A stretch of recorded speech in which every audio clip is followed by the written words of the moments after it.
On the buddy? Yeah. Okay. What would you like me to just say? Come hang out with us. Come hang out with us. How about shit is all too high. My screens need to come in. Hang on, I'm trying to think of something a little more catchy. I'm sorry. You wanted me to have brain cells right now? No, you're fine. It's not gonna happen. Texas and couch theory and meta. I don't know. Wherever we end up on our little journeys. Huh? Texas and couch theory and meta. Oh my. Oh yeah, that's cute. Hang out. Hello. With, we're live. We are live. What hashtag 911? Maybe I should have finished eating this muffin before. Yeah. Yes. Hashtag 911 on ABC mid-season. I think you're overthinking this. Just like 911 Twitter, 911 ABC, I guess. It doesn't need to be too complicated. Oh my God, Sil's here. I am here. I am here too.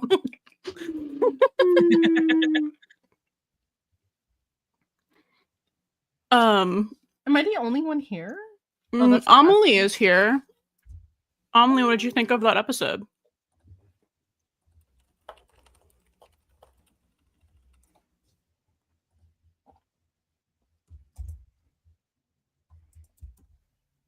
There we go.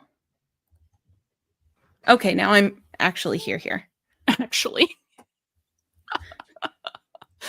I don't know if I'm actually here.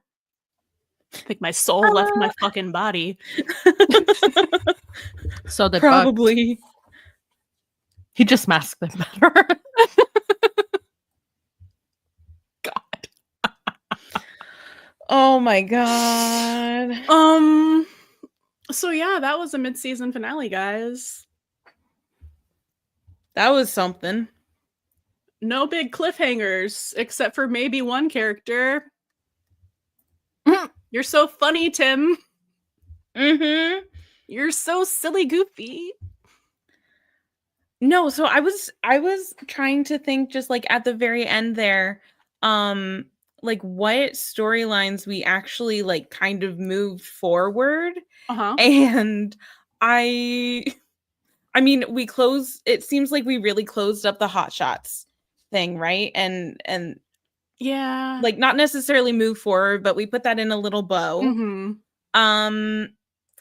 And the Athena storyline didn't really go anywhere either. We kind of thought, or I kind of thought that she was going to be like, come to the academy and be my like rookie, but like also she wouldn't do that.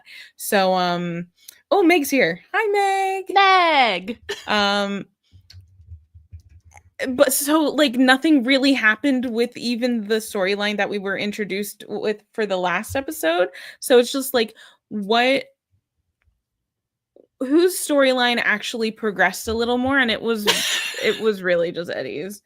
He really has no right being a cop. No. I was so scared that she was going to recruit the next white boy. And I was like, this makes no sense. I know. Yeah, so she was like, with all the love, no, absolutely not. So that was good.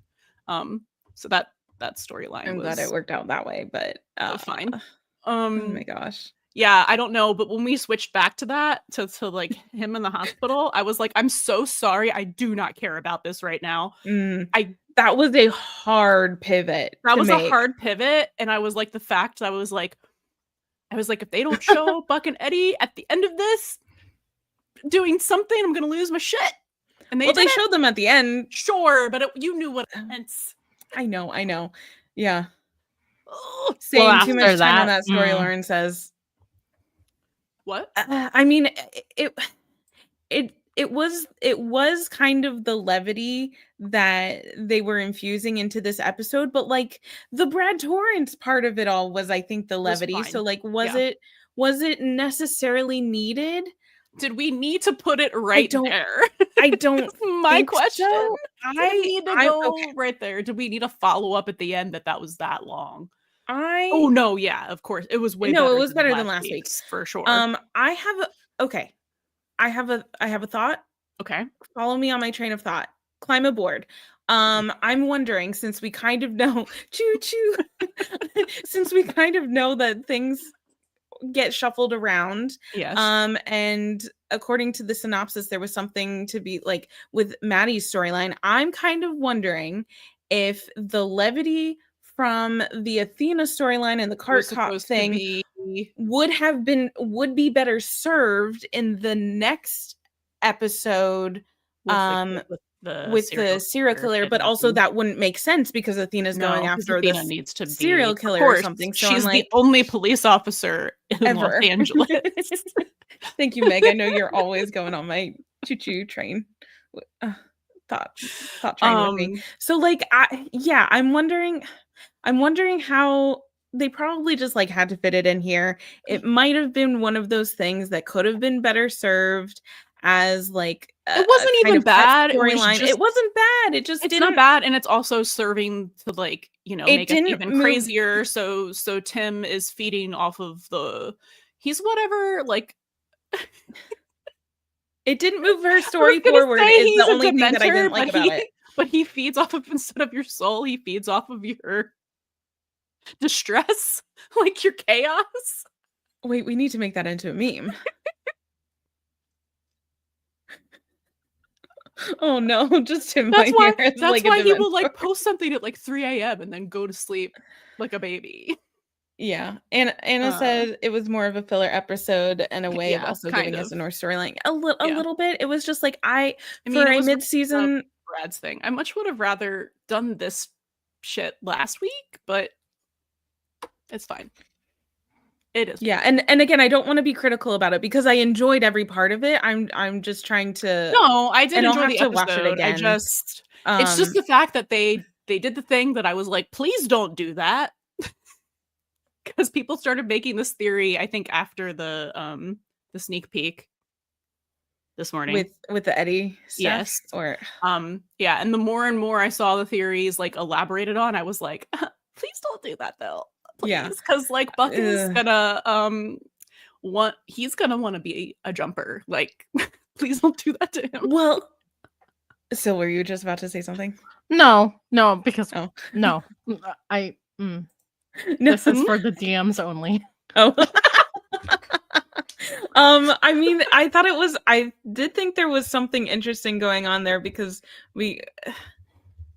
something NDE, yes, something the first episode of the season where Buck was like, running up to the ledge of the roof and he's like, don't jump, and it's just like, and in this episode we see a jumper and it's just like, yes, Lauren, Buck is already spiraling. He's already spiraling. He's gonna be even worse.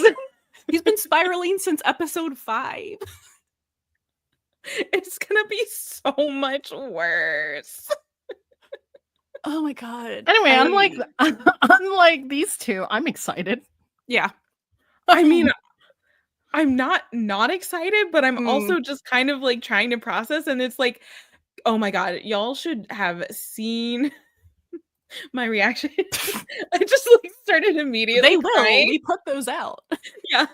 When we get the reaction video out to the episode, I promised to spiral. I gotta read the interviews. Yeah, I started crying the moment Eddie was on his little tablet iPad and we weren't seeing what was on it. I was like, gone. I'm gone. I thought it was flights. I didn't think it was houses actually, but listen, the reason I felt so sick before this episode, so Rachel and I were like felt so anxious, like our stomachs were not happy. He was on Grindr. That would be a little fast for him. The reason we were so anxious is, or at least I was so anxious, is because I really thought that there was credence to those theories. And And so that's why I was so anxious, because I was like, I don't know how I feel about this, or that I like it, without Yeah. knowing like any other kind of details into like how that would play out. And Syl was like wagging her tail, like she was like, this is great. This is fantastic. Oh my gosh. Oh my god. Well, I needed something to Yeah. get Buck's mind off of We his do. breakup with Tommy. Who's And this is Tommy? Doesn't perfect. exist to him anymore. Nope. Like, Not doesn't anymore. exist to me. Who's that? No. I know he's not going to stay in El Paso, but here's my problem is that I hope he doesn't even actually make it to like the moving in part, because I think it's going to be like, I'm sure they can find a way to do it, but I just think it would be really hard to find a way to make him like grow the way he needs to in order to like Exactly. get himself to like take his kid back and leave again a second time. Like he barely did it the first time, and the first time he had way more like faith in his ability as a father, I think. I know, he's like at the lowest of the low. Exactly. And it's like Logan, we are trying to bring some optimism. oh, okay. Well, do you want the optimism is that this is like Buddy is so on? Yes. Buddy Yes. is Okay, so on. this is what I think I don't know. I can say I speak for the trees, I speak for the buddies. I think the whole like Eddie prospectively moving to Texas sort of thing, I don't think they're going to go through with it. I think that they are using this to ramp up the tension and put like a ticking time bomb or time grenade, shall we say, on on like the Buck and Eddie of it all, so that like one of them, whoever it is, comes to realization first, and that's going to like, because what better way to like raise the stakes than to put like a time limit or like I'm gonna take this person away, and it's like, wait, because they're not gonna kill them on like they'll almost kill them, right? So they got to do it in a way where we don't actually know how the fuck it's gonna play out to really ramp up that tension. I do want to ask, sorry, Logan, have you listened to our episode that just came out today?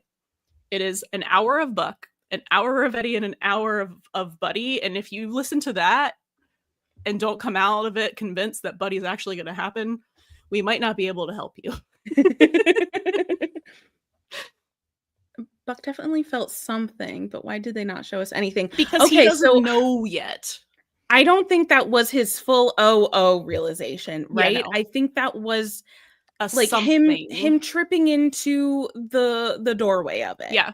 Right? I think it was the beginning of the why why do I feel this way? Yeah, I said when we finished watching that so he knows what it feels like to be left by people platonically, not just romantically. So he knows what that feels like. And I'm sure that's not even close to what he's feeling right now. So that's what that face was, I think, where it's like he's starting to be like, not like, why do I not feel platonically about this? Him being like, why does this feel so much worse? Like, why does it feel worse than Maddie? Like, you know what I mean? Like, I feel like that's what that was. What makes this different than all the other times anyone has left me? And it's like, well, what's the denominator here? It's Eddie. And it's even going to be different from it's even going to be different than from when Eddie left the 118 to go to dispatch in season 5, because he was still in town. Like they could still meet up. He like Buck could still see Chris, but to have Chris go to Texas and then Eddie go to Texas, then what is Buck left with? He's on the outs again. And yeah, he's just gonna absolutely spiral. And it's going to be really interesting to see how he deals with this. We're already seeing a little bit of you know, how he is being his very like Buck self, which is, I'm not going to tell anyone else that I'm suffering. I'm going to go full into, yes, this is fine. I'm going to help you, like 0 to 60. Yeah. But he's withering inside. Really quick, can one of you keep an eye on there's not many, but like the chat that comes in through StreamYard, because I can't look at it while I'm doing my Frankenstein to TikTok. Brittany said, "What did I just watch?" And we are processing it. We are right along with you, trying to figure that out too. We're Also, trying to figure out how exactly we're gonna get there, and I'm sure by the time we actually get there, we will have come up as a collective fandom with about 1,000 different theories, minimum. Oh, I can't wait to read all of the codas. Me too. Eddie's gonna go to Texas and Buck's hiding in the backseat of his car like some stowaway. Incredible.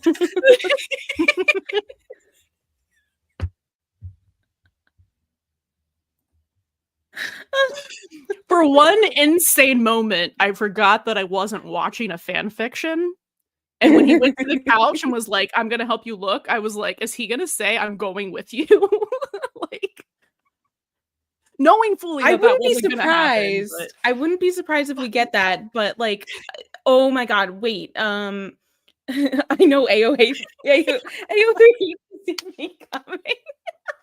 Every day. I never leave. The pics are gonna eat so hard. Oh my gosh, I can't wait. Like, can we also just talk about how Buck was like, "Oh, okay, let's go look at it. Join me on the couch." Yes. Couch theory is so back. Never been more back. The couch theory was never dead. No. It was just lying in wait. Hamilton reference. And it's just like, okay, so like I'm sure there's more to read into it, but immediately I was like, yeah, let's take this part of the couch. Immediately I was like, okay, Buck is going straight for the couch. He's like, yeah, okay, just like very, gung-ho, let's go to the couch. So, and he's waiting for Eddie. So I think it's very much kind of like a metaphor. And I think based on that, we probably will get a Buck realization before first. Eddie. Yeah. Because if we're using the couch as the metaphor for Buddy, right? And Buck's already there, or he's like, yeah, and adding that with the last time they were on the couch together, and Buck like was already sitting there first, had his beer open, was chugging it so quickly, and like Eddie took a long time to get there, and then was like struggling to open the bot, like, it's a but we had me panicking. That's what I'm saying. That's why I was like, this isn't AO3. He's surely not going to say, okay, we're moving together, because this isn't AO3. I know we haven't gotten to this yet. Couch into a U-Haul, Logan.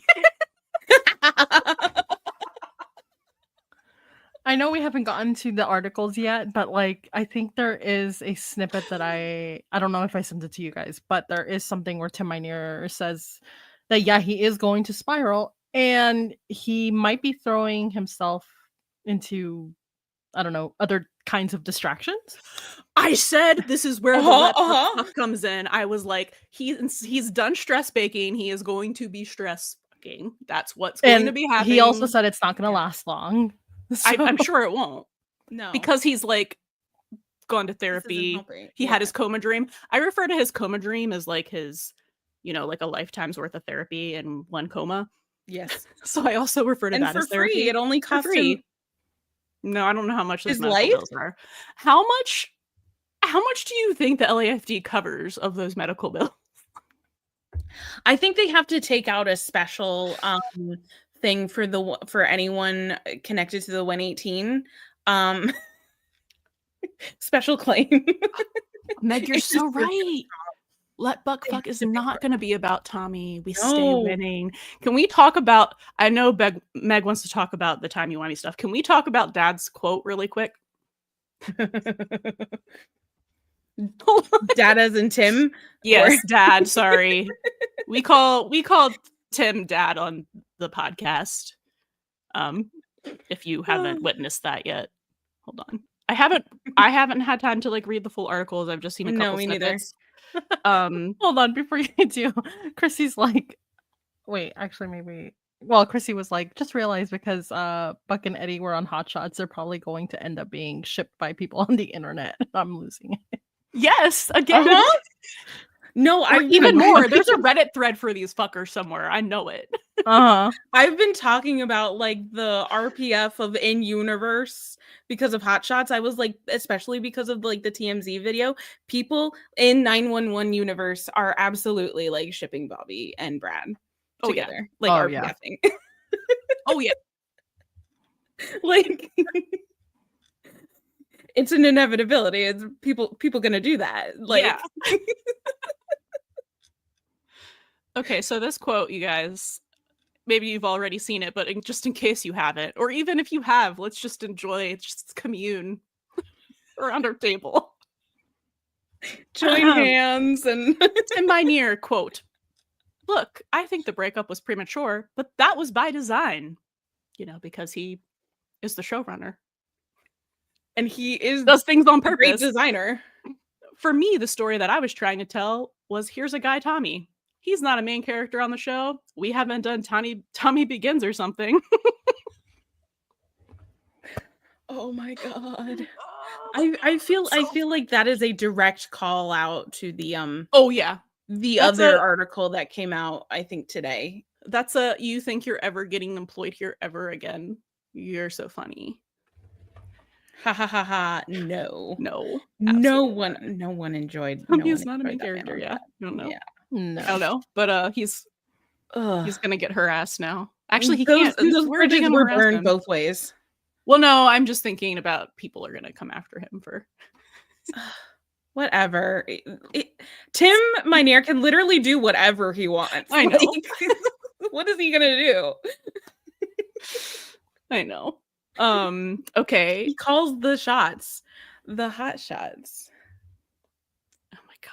That fucking quote when he was like when from the beginning opening, like that was Hot Shots, where it's like, oh, we don't get burned. Like, we get toasted. Thank you, Meg. I appreciate you appreciating my humor. Oh my god, you guys. My brain is simultaneously full of so many thoughts, but also empty. So empty. So empty. This is gonna be because the way we were recording episodes for season 8, because it's gonna be 18 episodes, we were gonna be like an episode every 3 episodes.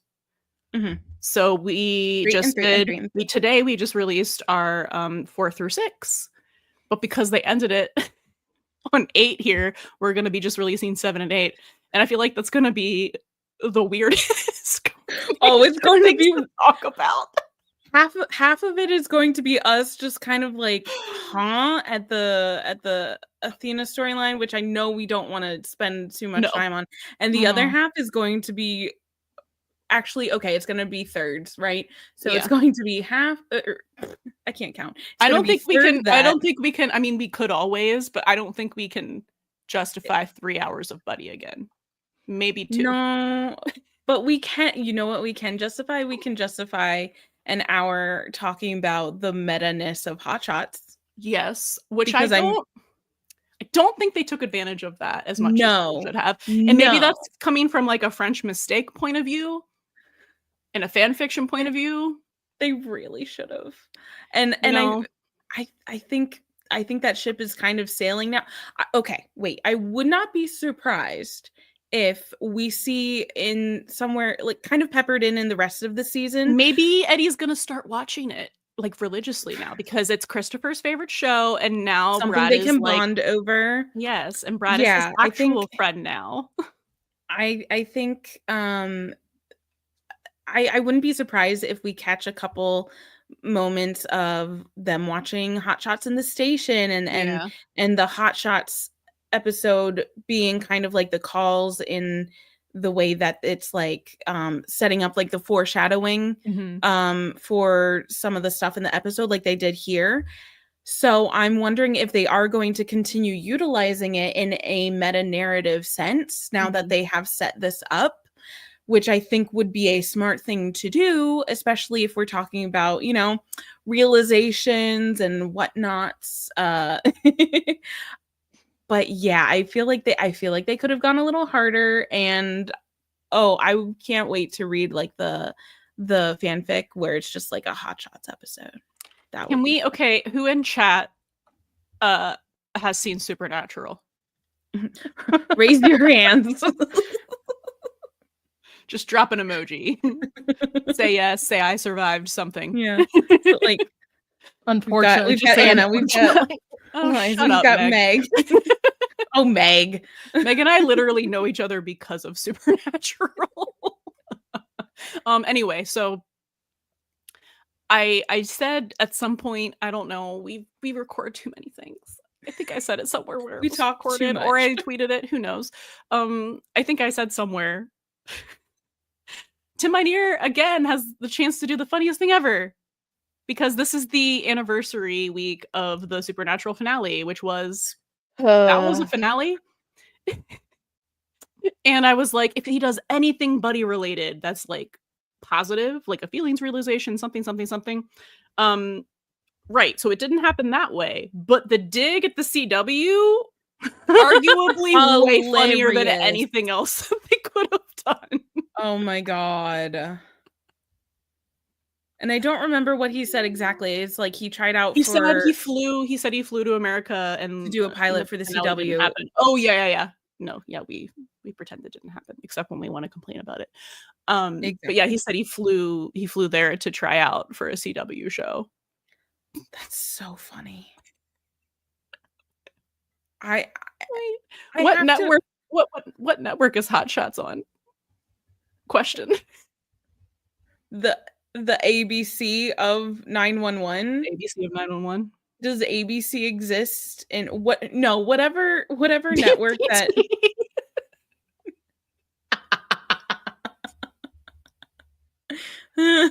Whatever news network that Taylor Kelly was reporting for, probably that one. Oh my god. Listen, I don't care if they right. I don't care if they never talk about Hot Shots again, if they never confirm that show is based off of Taylor Kelly's book. That's canon in my head. That's not headcanon, that is canon for me. Yes. Unless we are given explicit information otherwise, that is canon. Yeah. There's no way. Because you can't tell me that like they got all of that from the news, because not all of their things had the news at it. Like I know The Well did. The extra with the rebar? The rebar? There was no one there. No. Who else would know about this? Taylor. That's it. Oh my gosh. And I did really enjoy Brad. I did too. Yeah. I know some people were really tired of him, and like I kind of get it in the way where it's like I wish that like more screen time was given to other people in the last episode. But honestly, I don't think that's Brad's fault so much as the person we won't talk about. Anyway, but Brad just 10 out of 10 for me always. So funny. So funny. And I love watching Bobby be like annoyed. Brad is such a great foil for Bobby because Brad is Dead Like Me. I love Dead Like Me. Oh, I just keep thinking of him from Princess Diaries 2. Right. He could have been the King of Genovia. It's Chris Pine. But yeah, he's a fantastic foil to He was gonna end up doing something terrible. So like back when we did not know at all like where Brad's story was gonna go, I was kind of hoping he was gonna go crazy. So and hang on. What? Did our feed go out? Did it? I'm not seeing. I'm watching us on TikTok, and I don't see our. I see us. Oh, Meg says no, so I'm assuming she. Okay, it's just me. I've been having technology issues. I was fighting with my computer it took earlier. her 30 minutes to get her camera to work before the episode. And I did nothing different. Okay, good. Thank you. Thank you. I just can't trust. She said, now you're frozen. That's just normal. That's just It's me. not frozen for me. Or all of us are frozen. Is the whole thing frozen? I don't know. It's fine. Okay, Oh, cool. it looks like moving we're back on. now. Sorry. Sorry. So what the fuck was I gonna say? We were talking about how Brad is Brad. grateful for Bobby. So like I think in our first season 8 special, when we like did not know that much about Brad or like had any idea like where he was gonna go, I was like, I think he's crazy and I don't know what brand of crazy it's gonna be, but like the crazier the better. Let's go. Yeah. So I enjoyed this way, but I think I specifically said something like, you know, if it's gonna be like he's gonna kidnap someone. Kidnapping someone. Like he wanted to wear Bobby like a That's what I was saying. Yeah.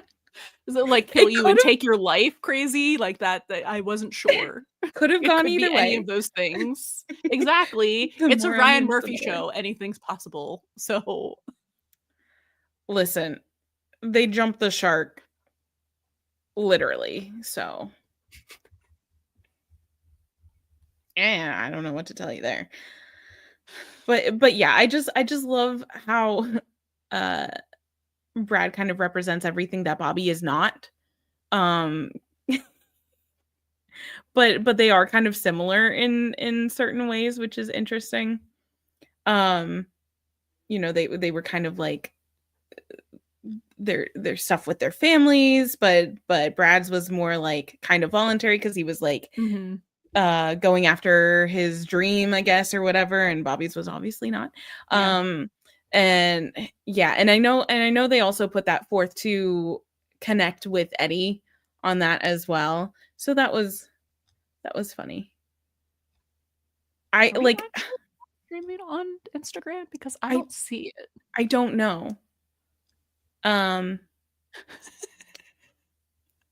I checked it and I don't know if it's just because I'm on desktop. Yeah, I'm on desktop too. Interesting. The world may never know. Meg, if you want to hop onto Instagram and let us know. We don't know how Instagram works, really. We're very Twitter, TikTok based people. So every time we have to do something on Instagram, which is like often now because that's where the actors actually reside. We're like, that's where they live. Yeah. Yeah. Well, officially. Officially. It's where they live. It's not where they lurk. That is true. I mean, not Oliver like shout out Twitter, like you're shout not out on Twitter there anymore. And shout out like I know that you know that I know that you know. That was a little like Oliver's little shout out to Twitter from the Pink Nose article was like a little oink. He was like I'm in your walls. I see everything. I see. He probably does. Terrifying, but as long as we don't know who it is, I'm okay. We can live in blissful ignorance. Exactly. I love blissful ignorance. Oh my goodness. So, are there any other press articles or just these 2 Tim interviews? That's what I saw so far. Meg said, I feel like Eddie's backslide into self-sacrifice and doing everything for Christopher with no regard to his own happiness will come back around. Exactly. And it's like he's been making some progress, but there's so much more that needs to be done for him to reach that self-actualization, for him to kind of be able to like take back his life and take back Christopher's. It means he'll stay and bring Chris home. Yeah. That's I think what we need to see is for him to grow as in his own personhood, and you know, have those realizations that he needs to have. Because that would just make everything make sense retrospectively. And then he can go and like regain Chris and their lives and give his parents the what for. Because They suck Oh my so god. hard. I need him to lose his shit on them so badly. Mm-hmm. But did we talk about the I'm sorry, I keep blacking yet. out. Did we talk about Do you I know don't what know I'm what's happening. saying, or are you just saying no? Huh? Do you actually know what I was gonna say, or were you just saying no to be funny? I were you talking about how I thought I knew what you were gonna say. Now I don't know. I was gonna say, did we talk about the possibility that I do like of the him moving to Texas and then the custody thing? Okay. Did we talk about Say that? that. No. Not yet. Not yet. I don't think here Okay. yet. But Allie leave and Buck slip. Like, how could you do this to our family? That would Listen, he's already saying we, so let's go.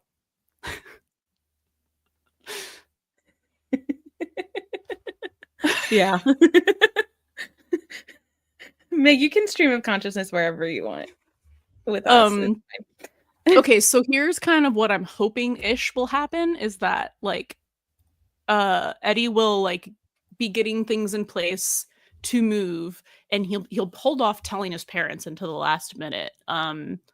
Because why wouldn't he? Why would he communicate with them? They're not communicating with him. They obviously don't care about like the whole 118 moves. They become 118 Lone Star. Oh god. If one of us leaves, the rest of us leave. I don't think they're quite that codependent. It's just Buck and Eddie. But I think if he waits to tell them until the last minute, that they would react really badly and be like, no, you shouldn't come because Chris doesn't want you here. We don't think it would be good for him. And he would be like, I'm literally his father. You can't tell me where to live. Like, I still have custody of him. Like, you can't keep me from my son. And then that spirals into them threatening to file for custody of him. And then the will comes up. Listen, I'm trying to get us back to the will at all times. Yeah. As you should. As we all should. Because that's the one thing that if we're going through the Buddy's greatest hits or whatever, we haven't touched that yet in so many seasons. So I mean, we really haven't, and that's like I think that's kind of one of the only things that we haven't touched on yet. So it makes it like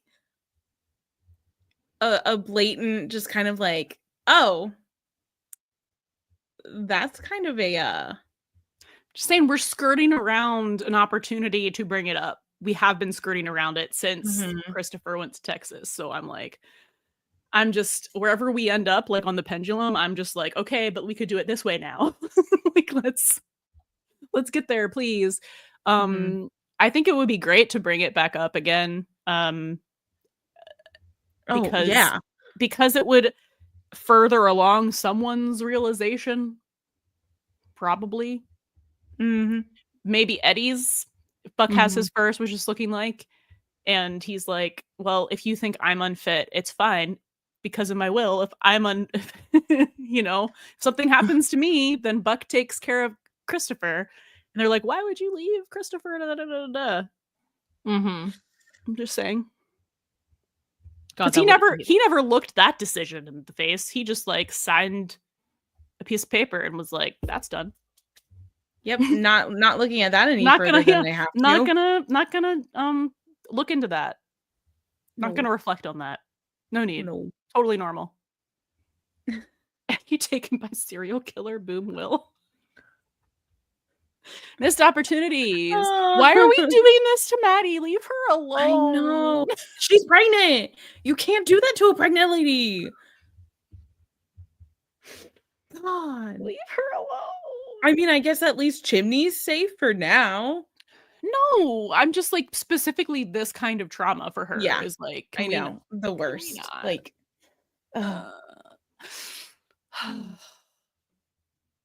But You have a very well thought of these guys. Okay. she kidnapped and forced to film a Christmas movie.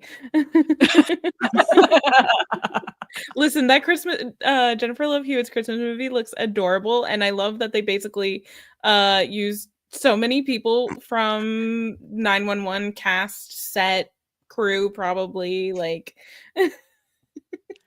It's just so funny because it's like she used her husband in 911, so it's like he's always going to be that character to me. So like I looked at the trailer and was like, this is the horror movie. No, yeah, it's scary AU. I had the same thought. I'm like, oh, I can't pretend that that's not him, that's not Doug. I'm just like, this is so weird. Where's during breaks on Chimney? set. Where's Yeah, why not? Kenny? Fix it. Yeah, I don't know. It's giving Buck's coma dream, you know. I don't like the Christmas coma dream. Yeah. Yeah. Oh, what was I gonna say? We haven't really talked that much about we talked about Eddie moving to Texas, but Yeah. not so much the call that they had, Eddie and Chris being like, I'm in chess club now, and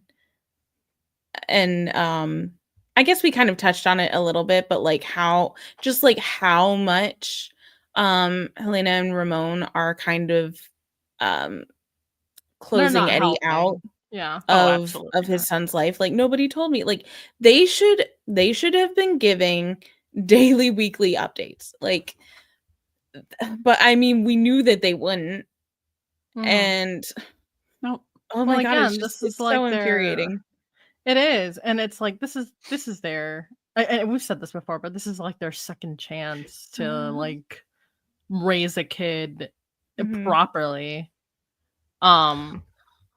Because I guess Ramon is not. Well, Ramon is retired, right? So like he has all that time at home. He's got all the time to teach Christopher chess and everything, as opposed to what he did to Eddie, which is like, you're the man of the house at age 10, and I'm going to be on my work trips and shit.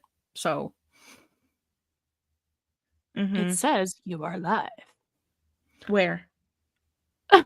It says you are live, but like, yeah, I think it's back now. No, on Instagram. Oh, but I don't see it on Instagram.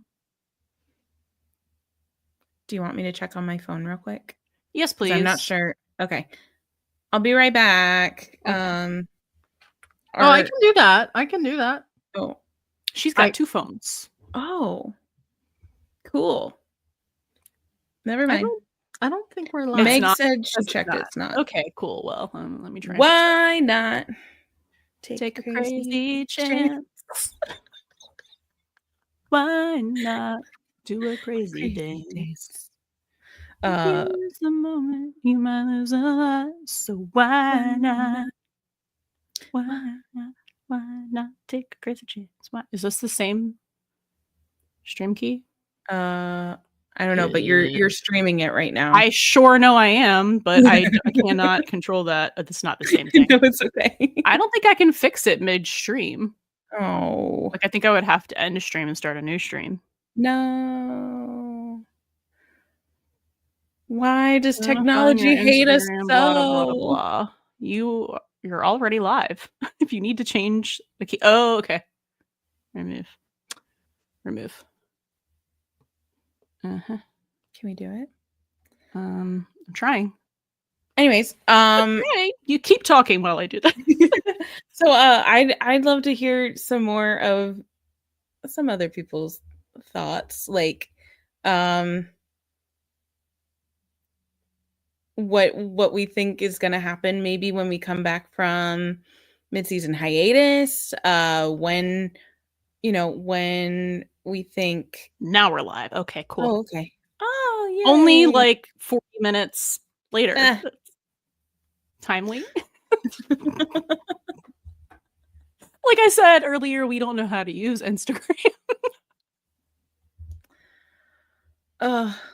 We're It's very millennial. confusing. We're way more based on the other places. Okay, what the fuck were we talking about before I got distracted by live stream stuff? The call. Oh yeah, the call between Chris and Eddie, and talking about how Ramon is tired now, or retired now. I think Megs wants us to talk about the inconsistency. Yes. With time. Okay. The timey-wimey, tapping wibbly-wobbly. What? I can't talk about that. I've chosen to ignore any time references on this show forever. It hurts. It's like going back to Avengers Endgame and trying to figure that shit out. Oh my god. I don't It's want just to gonna talk give us a about headache. time. This is But okay. these This two is can. where Sorry, these two can. this is where I stand. Okay. Rachel and I have had like 4-hour conversations at like 3 a.m. about time travel semantics in the Marvel universe. If anybody wants to talk about time travel, No, I'm your girl. I will She talk about loves time it. travel all day long, especially with Endgame, and the answers you will get depend on the day from me. Like, it She's could a go this way, Gemini, it could go- so I play devil's advocate. So if you just want to like argue against yourself, but with Eddie another and person, Buck are not the same age.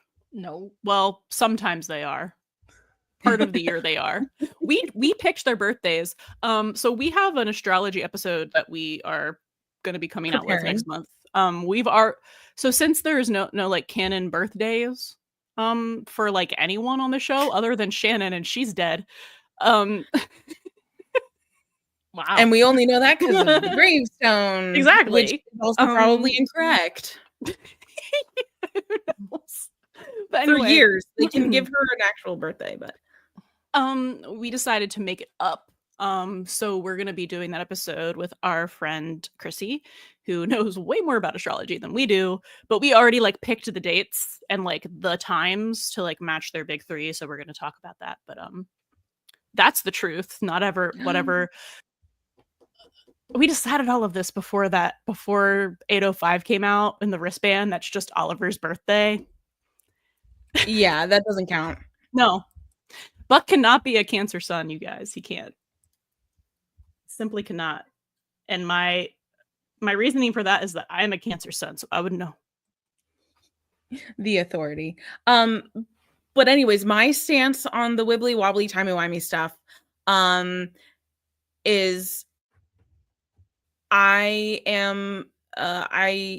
see that the council has made a decision, but seeing as it's a stupid decision, I elect to ignore it. Yep. And the only time I don't, so any like specific years, months, dates, anything like that, I'm ignoring. The only thing I'm taking as canon to indicate a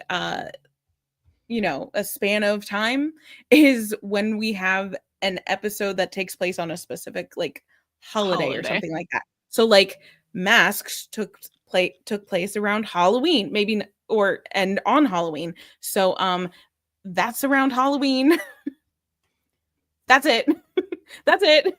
Because like in the sneak peek that we saw from earlier with Eddie and the call with Chris, in the call log it says like last month, and it says 11/02/24, and I'm like, last month, does that mean we're in December? So like I can't pay attention to it. I just have to like. But what does it mean though? If it was actually only 3 months, what does that mean for the timeline of last season?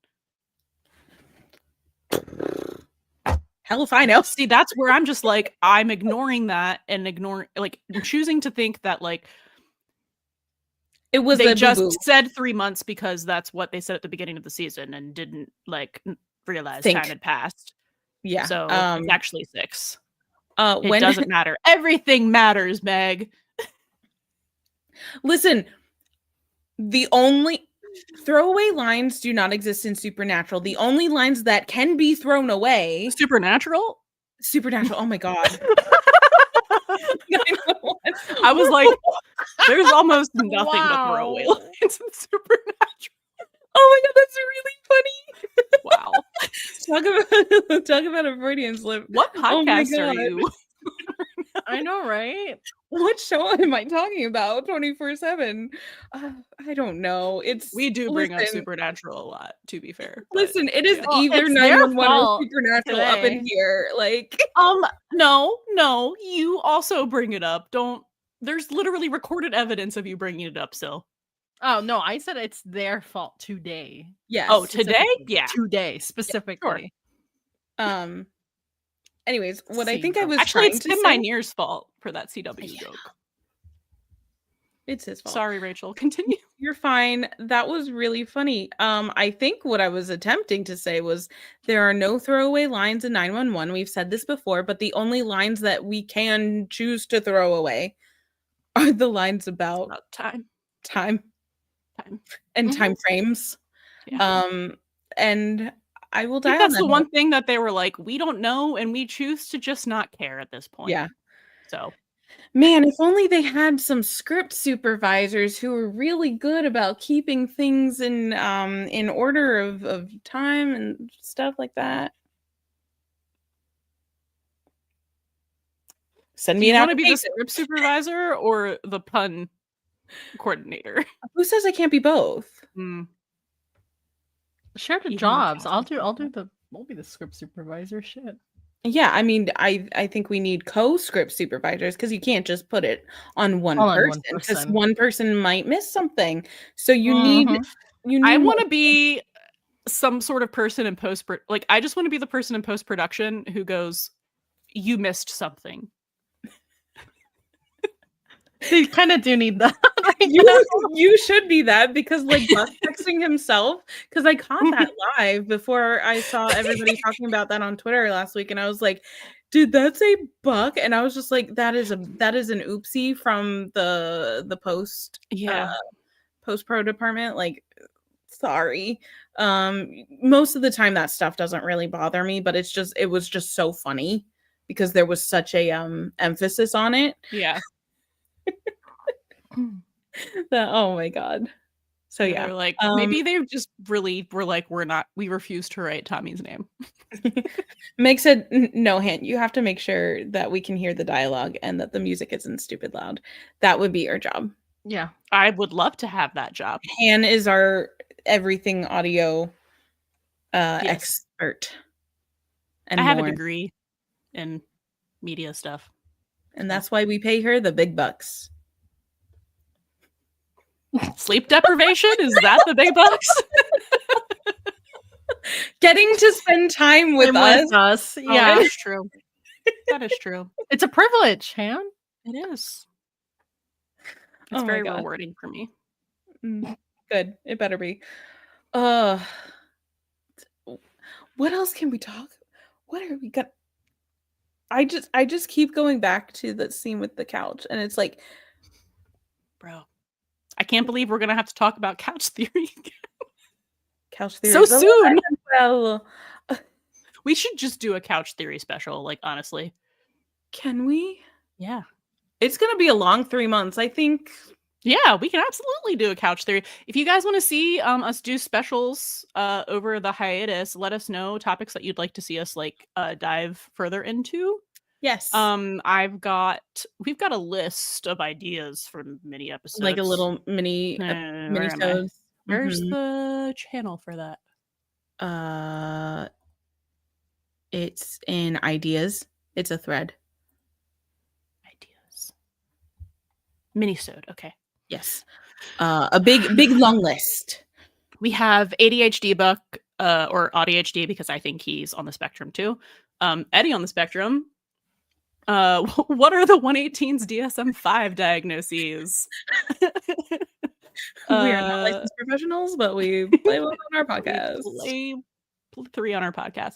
Steve Rogers and Hen Wilson parallels because like if you listen to our Hen Begins episode, there's a lot of like paralleling that I think Sil you caught first, and it was like Hen to Steve Rogers.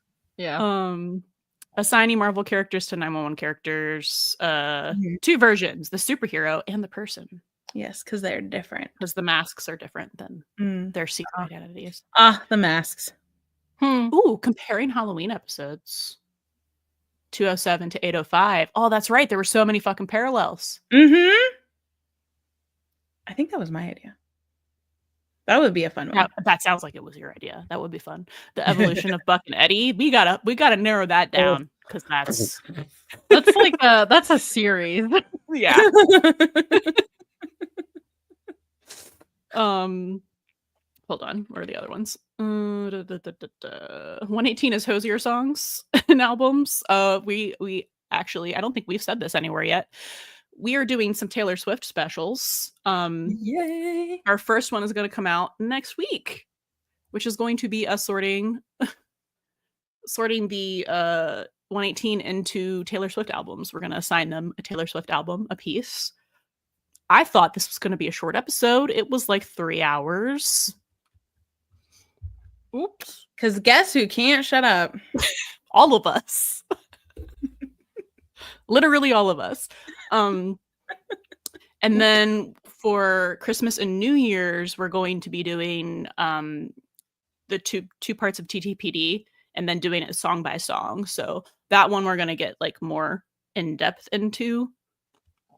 So that'll be a series like ongoing, but we aren't going to do them all at once. It'll probably be like a kind of holiday or like hiatus kind of thing. We're excited for those. How many ideas do we have? Oh my God. I collected them all from when we said them randomly. Most devastating lines, Buddy Edition and regular.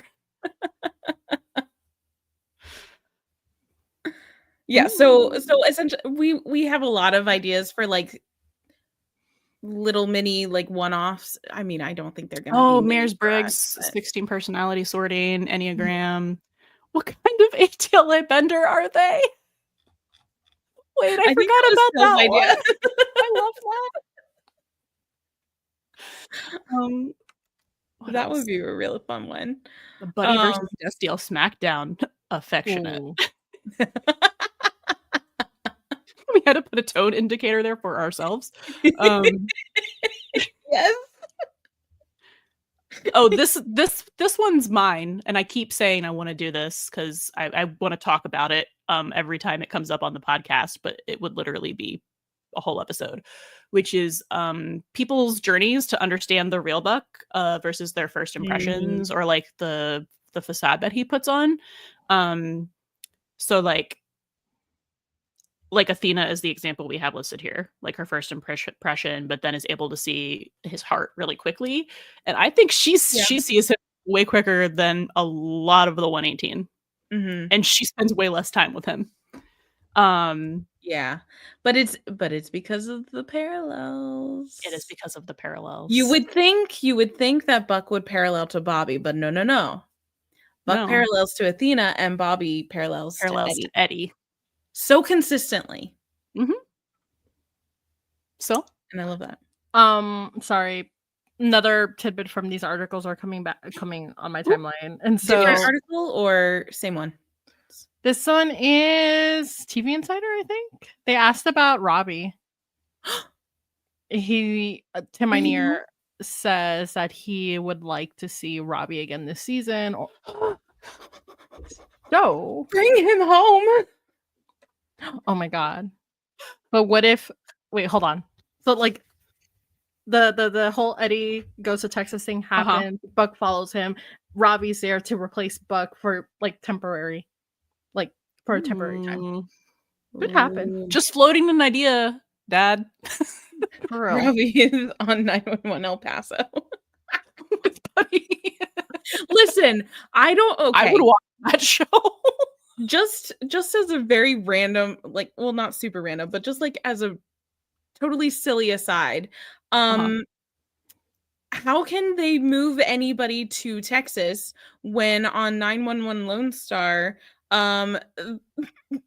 like they're gonna be blown up by a meteor? Did the meteor not happen yet? No, it's gonna be the finale, I think. So like they're gonna wipe Texas off the map.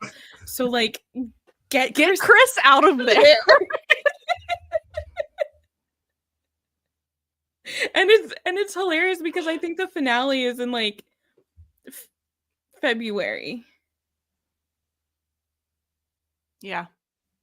So like Texas is gonna be gone before we get Chris out. I know it's bizarre that it's in the same universe. I know they do not talk to each other. The shows, and especially now that they're on like Fox and ABC, they're just like different networks. Yeah, I like doesn't know doesn't know about the apparently not. No. They're like, we've had to deal with a plane, we've had to deal with B-NATOs. We're not going to deal with anything else right now. LA doesn't know how to properly transport bees. How would they know about a meteor? Like, oh god.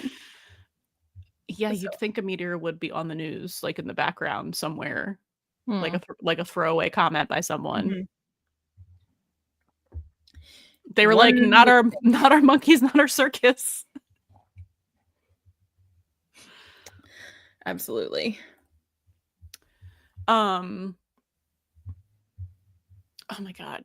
Thank God. Please bring Robbie back. I miss him so much. I know. Wait, did Poorly Drawn 911 just put Tim in jail? Hold on, I literally just like scrolled right past it and I was like, wait a second. Tim Minear has been placed in Poorly Drawn jail. That's so funny. Stop. Oh my gosh.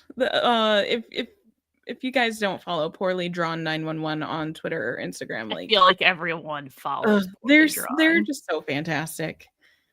Yeah. They're an institution of joy. Absolutely.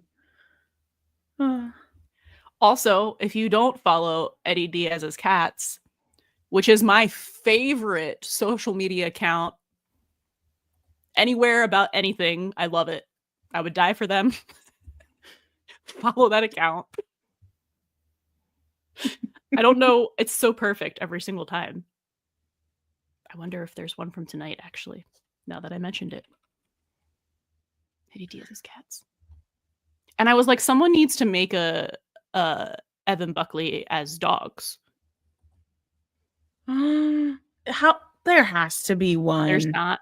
Like there's threads. That seems like an oversight. No.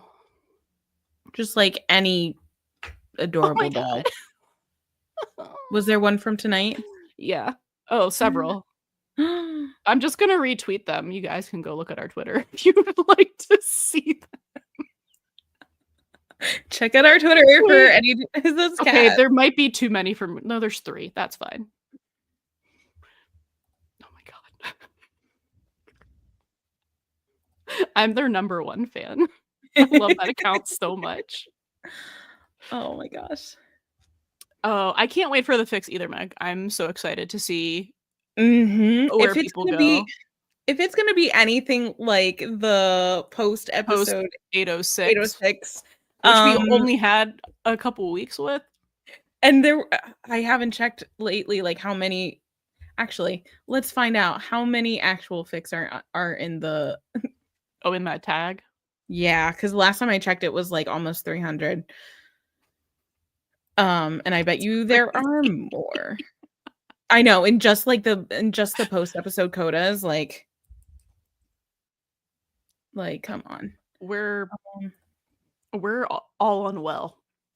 So unwell. Oh my goodness. I can't believe there's no other press. There's no Ryan interview?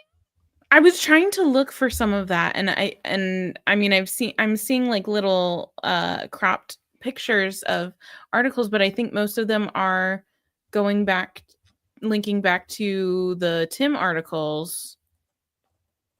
There are 316 who's going to be lucky 317 in post episode season 8 episode 6 confessions.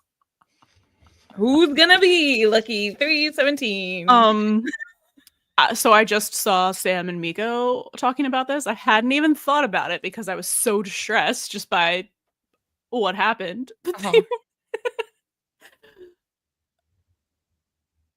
Buck 100% thought that he was looking at porn and Wait, and that's why he was all flirty, like, what you looking at, Eddie? Like, Yeah. He's like, I respect you. It's your own home. You can in the respect your button-up. And he's privacy. like, what Oh do you my think he's God. doing? Wait, go to live studio. Oh goodness. I have to tell them that I'm still live. Oh, Okay, cool. we are live. You're still live. Yes, he was so flirty, man. It was just like, what you doing, Eddie? Like, after... Hold on.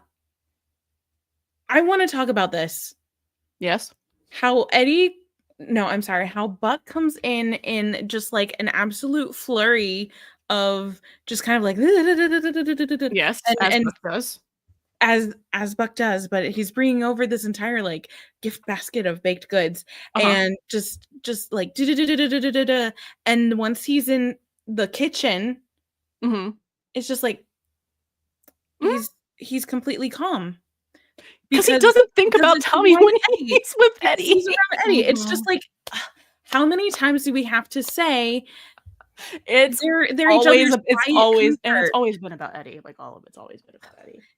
It is because he's home, but it's also like specifically they were in the kitchen, which is where the heart to heart happen. And it's just like he was in such a flurry. He shoved a stone in Eddie's mouth, practically. And it was just like, and then, yeah.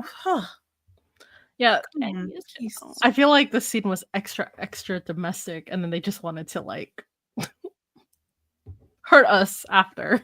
Oh, that was designed to hurt us on purpose. Yeah. They were like, we've seen you begging to be hurt. Here it is, not in the way you asked for. Hope you enjoy it. So ready for the yearning. Yep. You, us, and Oliver Stark. It's all about the yearning, y'all.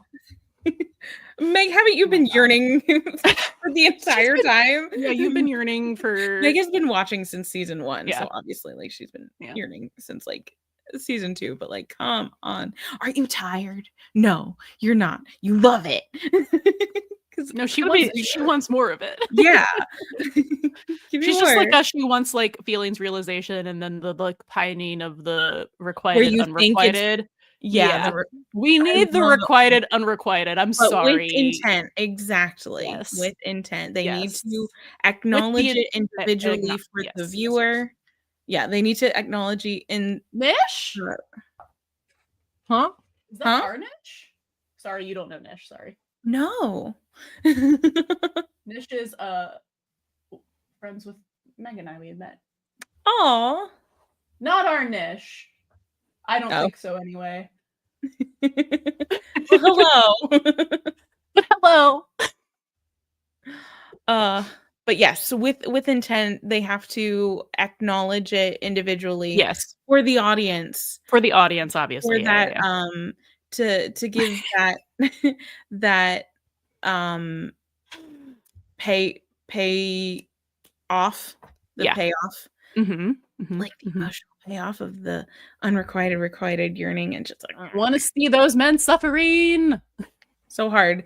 Okay, so wait. The odds are no, I think it's very likely what's going to happen is end of season we're going to have a season 4 redo. I'm not saying it's going to necessarily be a shooting, but I'm still saying hit Buck with a car. I love that. I love that idea so much. I think Tim is setting up again to come to fruition this time a near-death experience where one of them, one or both, has the realization moment while the is in absolute peril. And if Eddie needs that. That's what I'm saying. Hit him with a car. And that's a direct comparison to be like, I should not feel the same way about this. Why do I feel even worse about this? And just like we were talking about earlier, like, why does Buck feel even worse about the thought of Eddie leaving him than his sister leaving him? What makes me really nervous, though, is like, I know it was specifically referenced as like a foreshadowing thing, but the fact that there were two instances, like in the Hot Shots but then also in the real emergency of someone's leg being trapped, and it's just like, oh, Leave his fucking leg alone. I I'm so know. serious right I now. know. I'm just like, ugh. Because we're in our rewatch, we're going through season 2 now, and like from the very first episode of season 2, or the second, I think, with the earthquake, and there was a lot of foreshadowing for like, you know, With Buck's the leg. legs being crushed. So Yeah. I'm just like, are they doing that again? No. But maybe it was just like in reference to it. I think it was just referencing it. don't know. That's my actual belief, not just wish. That's my actual belief, that they're just, because they're referencing all the things and they can't do all the things. So Iron lands on his arm. Just to give him a hand. Oh my god. Meg, write it. Write it. That could go. Someone's already writing that right now.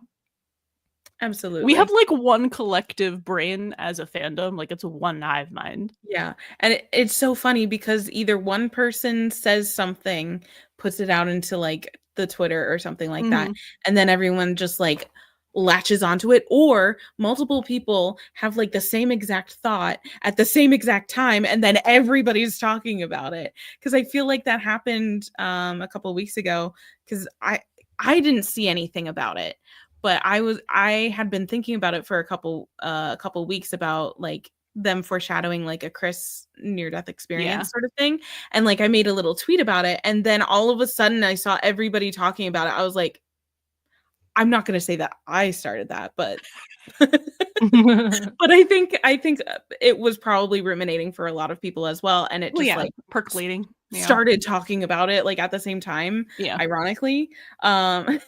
And I was just like, why is everybody talking about this? I saw nobody talking about it before I said anything.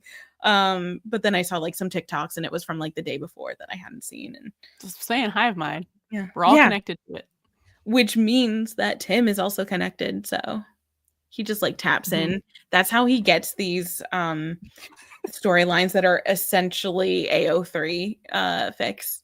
Like, I know that people like say that and make that joke, and I raise you that it seems like that because that post, did we post that post today, or was it yesterday? It was yesterday. It's a clip from our episode that just came out today, which is that 911 is the crack taken seriously tab. Yeah. I agree. So I might have to call it. Yeah. Okay. That's okay. So I will talk to you guys and talk to everyone else whenever. Hopefully we get more articles tomorrow, because I mean, it's so weird to me that we didn't get any from Ryan, because this was like a big storyline for him. I think I saw Meg said that there might have been one with Callum Blue. Okay. I haven't seen that one yet. I'm kind of not surprised that they have some stuff, that they don't have stuff with Ryan yet. I wouldn't be surprised if we see some come out later, but like, because what can Ryan say? I don't know. Yeah, he really can't say anything.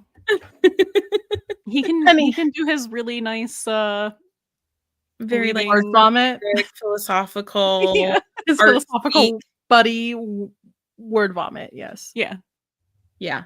His very artsy philosophical speaking. Yeah. Anywho, toodaloo, guys. Bye, Sil. Bye. Love you. Love you. Bye, you. Oh, wait. Can I leave? No. You're here forever. No, seriously. Why? Can you not? I don't know. Probably. Hold on. Are you sure you want to leave? Yes, I want to leave. Can you? I can remove you. Want me to remove you?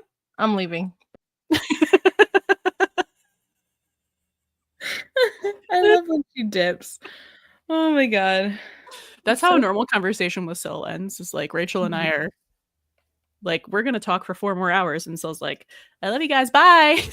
Yeah, no, it's like you and I are like, oh, it's okay, we're not gonna talk that much longer, and then we're up Right. till like 5 in the Or morning. we still even say talking. we do the Midwestern goodbye.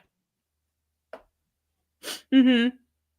Is that We'll what be it's like, oh, called? we The gotta go. Midwestern goodbye? Well, I think we call it the Jewish goodbye, but Okay, then it's Midwestern goodbye. we It's can like, say that. yeah, it is a real thing. I know. Yeah, Rachel and I will be like, okay, we should get to bed, like, and then be like, oh, one thing, and then 3 then, more like, hours have passed. and it's like, oh no, it's an hour later, and it's like, okay, let's go. Oh, but wait, I forgot about this. Oh, like, Yeah, one more thing. I can never leave a place on time, or like when I say I'm going to, because I'm like, scooching closer to the door, but still talking to people. Oh my God. This is shocking, I know, but 45 minutes standing next to the car. Yes. Yep. always. Yep. Yes. Yep. And then like still rolling down the window and being once you're in the car and the car is on, it's just like, oh wait. Oh my God. Oh yeah, I'm glad you get it. I'm glad you get it. I feel less sick about this. I physically felt like I was going to be sick. Yeah. When that was confirmed that was what he was doing. Was thinking of moving. Yeah, I feel better now though. I'm not going to hyperventilate now. But if I watch that scene again, I'm probably going to cry some more. I was trying really hard not to. Why? It's great for the reaction video. No, I know. Well, no, I was trying not to just like cry hyperventilate. Yeah. Oh, so then you'd have to still sit on the floor again. So it's like, I'll talk to you sometime. It creeps into the chat. Still is in the live. Like she is in our walls. Always. Yeah. I love how this will be what causes tension between them though. Yes. Yeah. That's what it has to be, because It it's is like kind of big brained. Yeah. It's just ramping up the tension, because otherwise what do you have to like raise? What could they do that really would raise the stakes for the audience? Because it's like, I mean, beyond like a near-death experience, but I feel like they would have to have something more, because they've done that before, but they haven't really threatened to take Eddie completely away. Yeah. And what that would do to Buck, what that would do to Eddie. Like, just, yeah, he wants to be supportive. Yeah, and he already lost half of his family.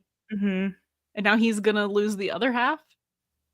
That's fine. He's doing fine. He's doing so fine right now. He's fine. He wasn't already spiraling, thinking that he was gonna die alone because no one could ever love him, and he could never.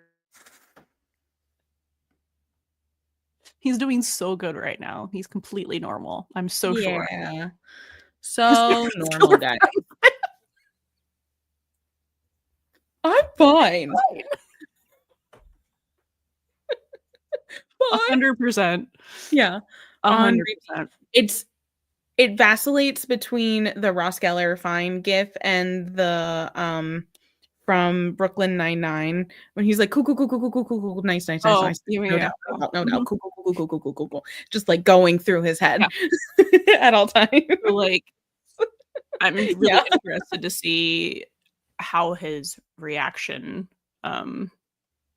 because he's going to be supportive to Eddie, right? So it's going to be like, who is seeing the reaction? Because Eddie's not going to notice it. Is it Bobby? I feel like it's going to be everyone. Because he's going to be spiraling out of control. Like, thank God Tommy dumped him so he's not distracted by losing his son. Yeah, I mean, divine timing and whatnot. So, well, I mean, that's the thing, is that Tommy was the distraction from the Christopher thing. Exactly. And I kind of think that in addition to Buck spiraling about Tommy, like, that is kind of the first layer of it all, right? Like, that's on the surface. That's kind of what Buck is thinking is going on. But if he were to kind of look a little deeper, I think it's a lot of other stuff as well. And this is just going to add to it.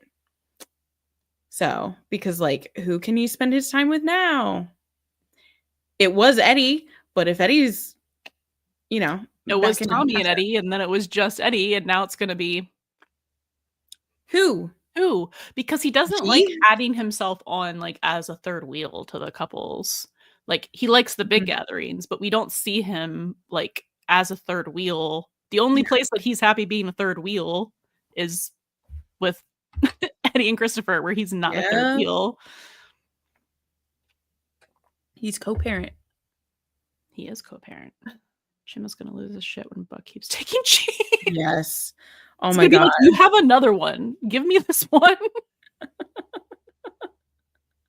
Yeah, exactly. Which I think will actually kind of, if I don't know how like speed run it will be, but like if they have like the new baby or whatever, and Buck's just like, let me give you a night, like I'll take G.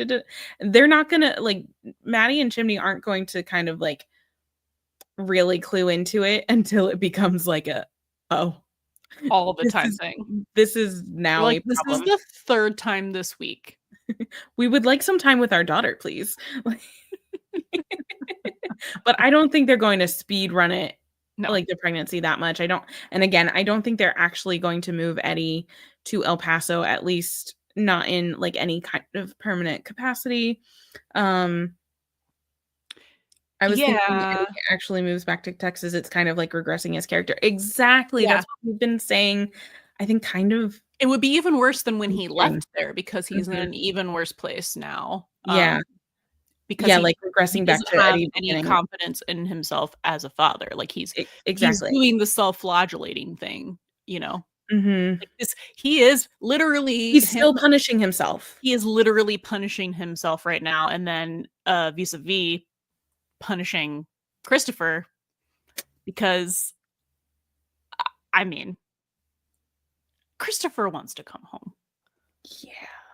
He's a kid. He has a life and friends, and like his entire support system is there. And we know that the Diaz parents fucking infantilize him. Yeah, I would really actually, you know what I would love? I would love an actual, and I know this has been like not part of the issue, but like they maybe haven't been able to do this fully yet. I would love to have kind of a peek into Chris's daily life over in El Paso with Helena and Ramon, and see actually like what it's like, and kind of hello, yeah, I would like to see actually what's going through Chris's mind as he's going through his school and chess club and swim club and whatever. Bye, Meg. Thanks for spamming. Always welcome. I told her to come here. So yes, she is very welcome. Bye. She does what she's told. Yeah. So I would really love just like a kind of peek into Christopher's daily life with Helena and Ramon, and see actually like his inner world, like how he's coping, what he's doing, what he's feeling, because we can only extrapolate from Eddie's POV. Yeah. Right. And it's like, we know, and Eddie's point of, he is also an unreliable narrator. Yeah. And his husband, the worst. They give no context when they're telling their stories, and they are terrible. Like, they're just the worst storytellers. I mean, this is why. I don't know. Chim has given them a run for their money with, I think we can cut it off. What? Sir.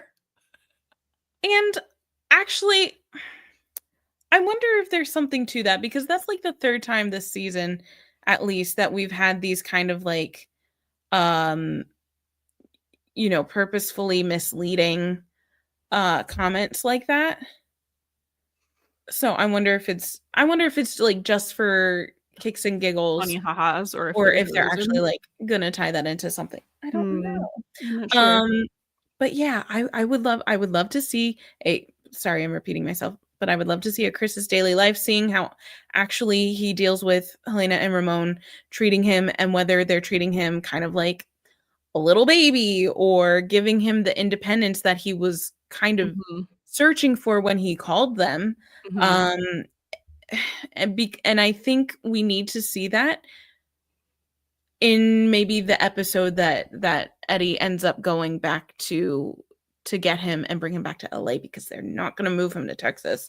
Um, but that will only happen once Eddie reaches Mhm. self-actualization and he doesn't allow himself to punish himself anymore, because I mean, Yeah. it's exactly right. It would be Eddie moving to El Paso would be a complete regression of his character, and it would be a continuation of his self-punishment, yeah. because he would be in a place that he hates with the people that he can't stand and was always trying to take away his son. And he would end up still being it would be him kind of like, I look in people's windows, Well, like that's him what from I the said. outside. Yeah, right after the episode, I said, if he moves there, it isn't even like he's gonna get Chris back. Like he'd be some weird uncle, and not even like Full House uncle lives in the house with you, kind of co-parents. It's gonna be like weird estranged uncle. Um, I Yeah, because it's like they're who not lives gonna down want the to let. street. Yeah, they're not gonna let Glad we're Chris on the same move page. back with him, and they're not gonna let him come over a bunch. Like they're still gonna be trying to draw these boundaries for Christopher, Him.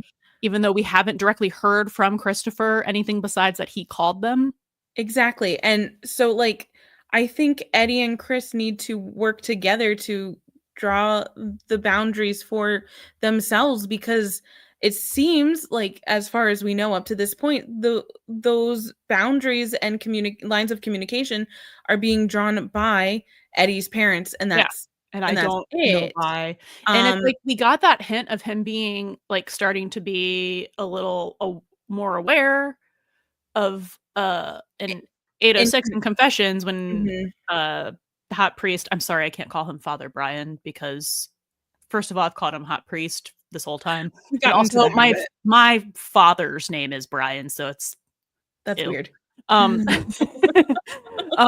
but yeah, Still hot hot priest. priest. Yeah, hot priest says, "Oh, but you have parents who love Love you, who are you. willing to like step in." And he's like a little too willing. So I he Yeah. already is starting to like, or he fully knows. He probably fully knows like what their deal is. Like he knew that. That's why he left Texas. That's why he left Christopher to Buck.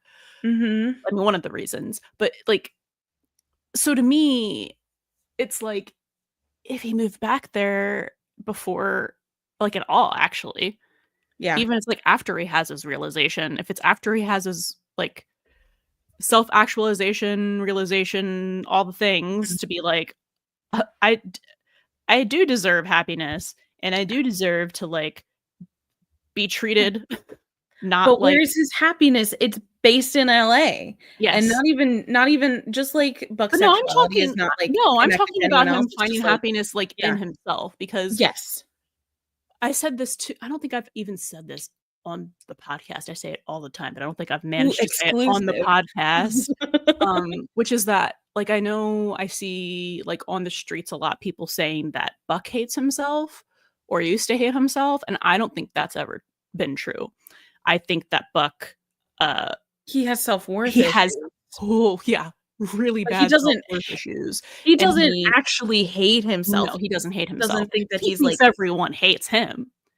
He doesn't think that he's I don't think worth he thinks he's sticking around for. unworthy of love, Yeah. but I think he thinks people don't think that way about him. Mhm. For Eddie, It's a small that difference, but it is a difference. yeah, but Eddie hates himself. He hates himself. Oh, the self-loathing out the wazoo. Like, ooh, whoop. Reached for brought up a good point. I like that when Buck reached for the iPad, Eddie didn't even stop him. He knew he had to tell Buck, but needed the opening. That's a good point. That's a great point.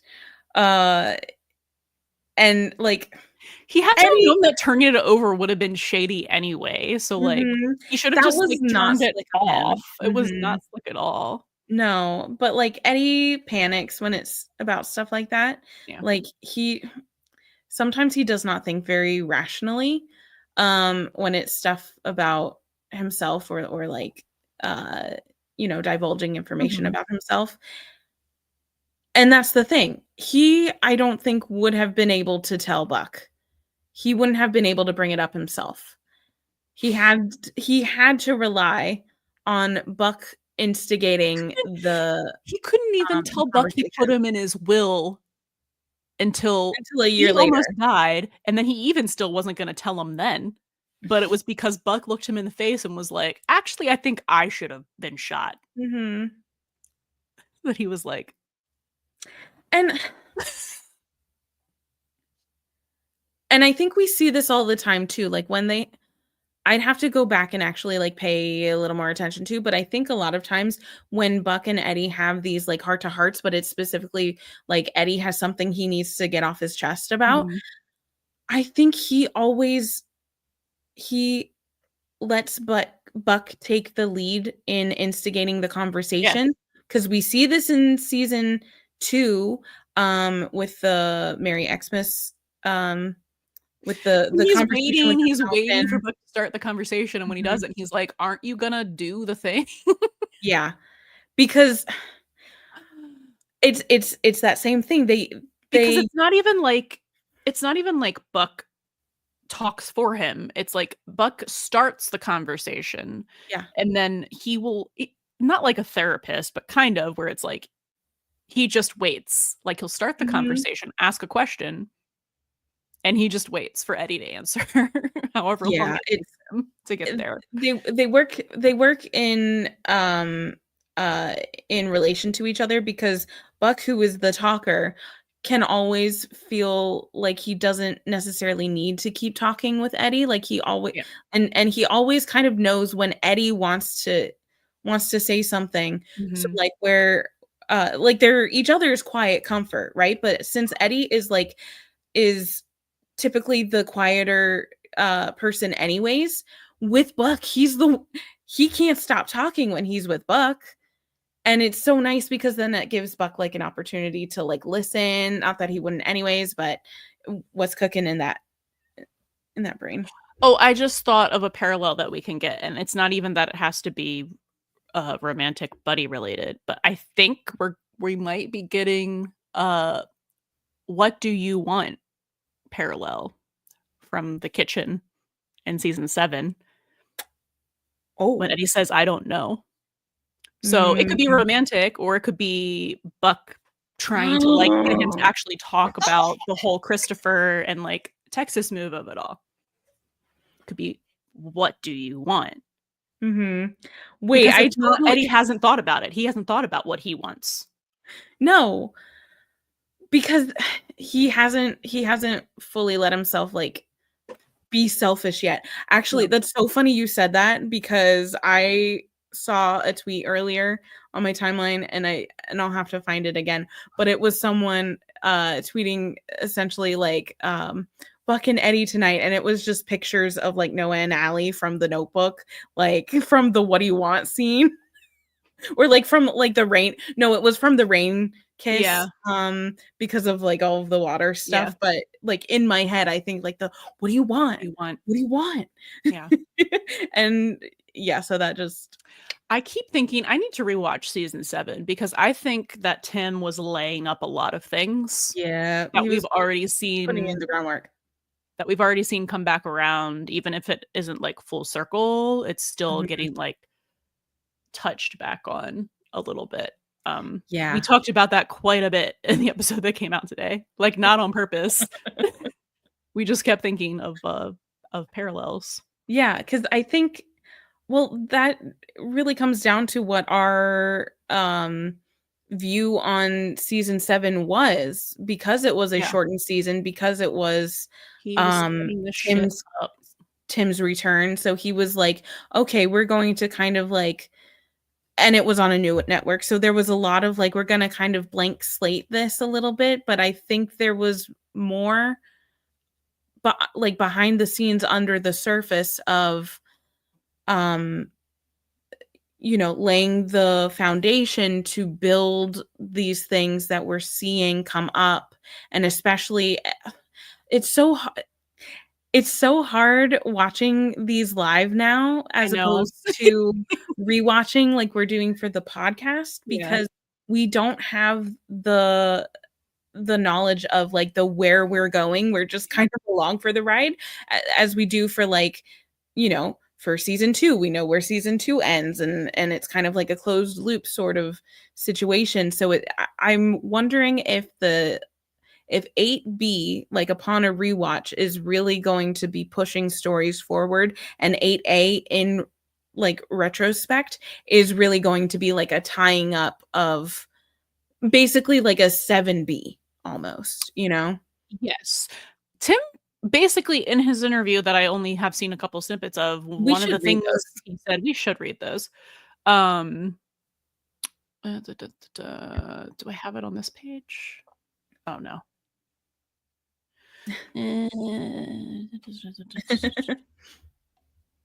Okay, here. He said, oh, this is other stuff. Oh. We should read these interviews. Okay. If anyone wants to stick around and do you guys want to hear us read the interviews out? We do it like at school. We take turns reading back and forth because it pleases us.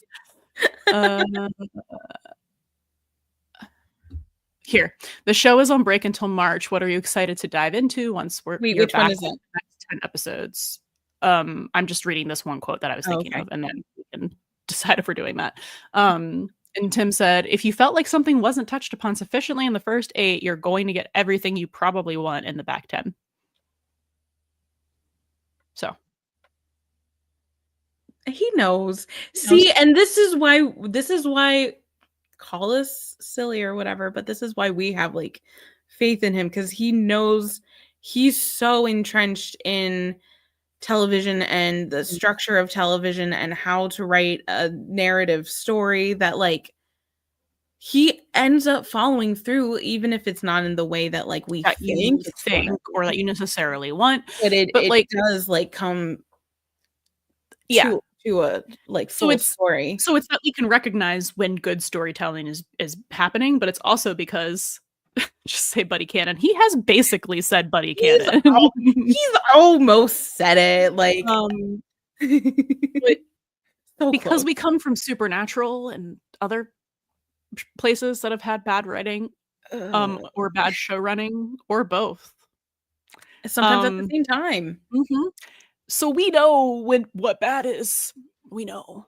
We're familiar with what bad is. So that's why, like, we will still like critique the show, or like we're honest when we don't like something particularly, but sometimes we don't like something and it doesn't mean it's bad necessarily. It just means that like, we don't like it. It wasn't to our taste, but we can also like kind of step outside of it and look at it from like a more objective, like structural standpoint and be like, okay, this is why they did this.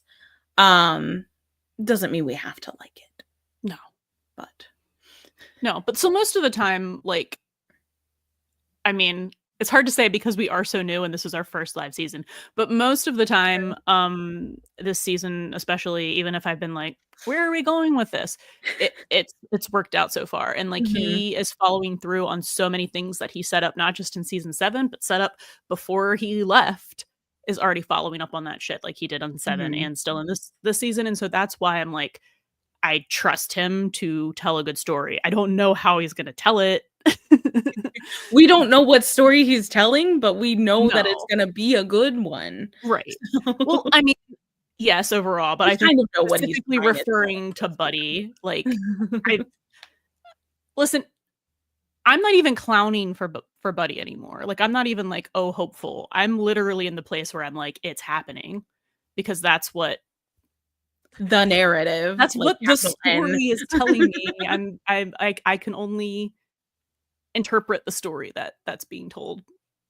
So that's Mhm. what it's telling me, that it's gonna happen. Now, is it gonna happen in a time frame that a lot of people are gonna be happy with? Probably not.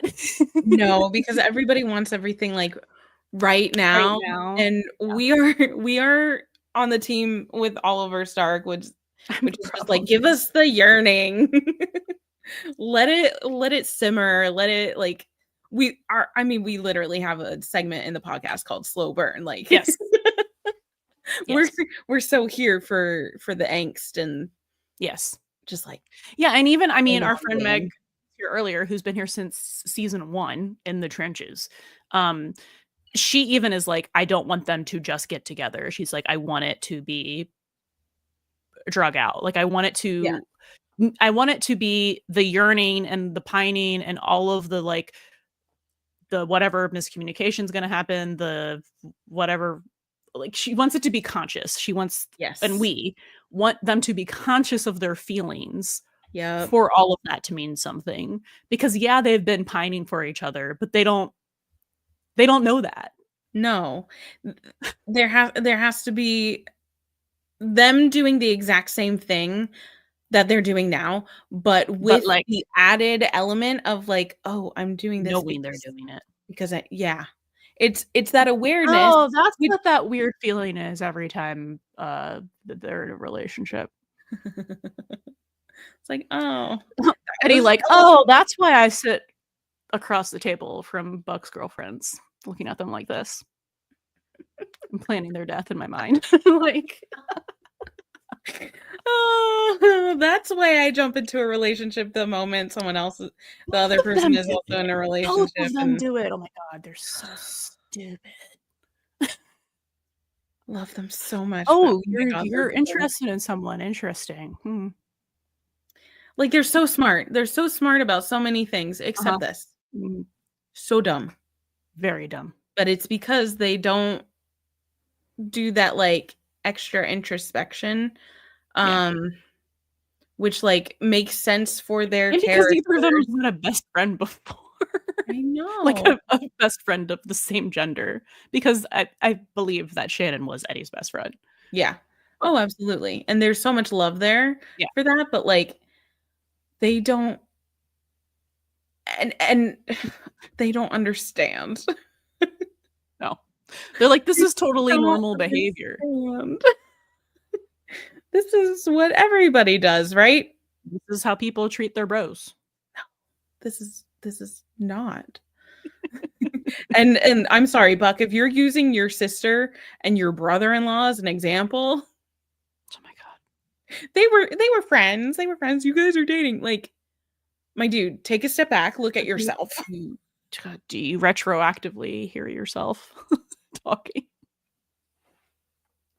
Sometimes I want her to throw those words back in his face so badly. She will. She wants to, but she's waiting until he knows. She keeps, every time he goes to her for advice, she's getting less and less helpful because she's so tired. Yeah.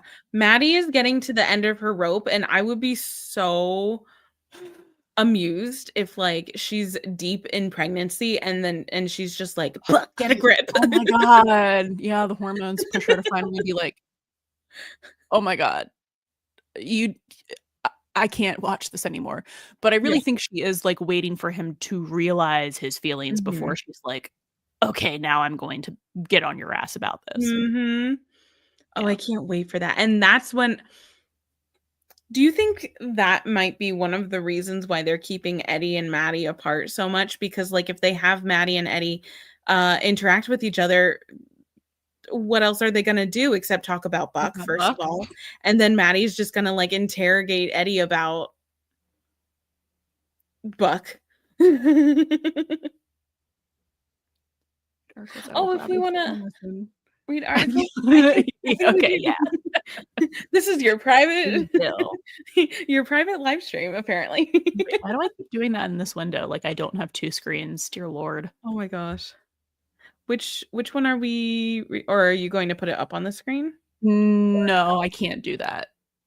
I mean, I could do it in StreamYard, but I Phil can't is do it still for here. TikTok where they are.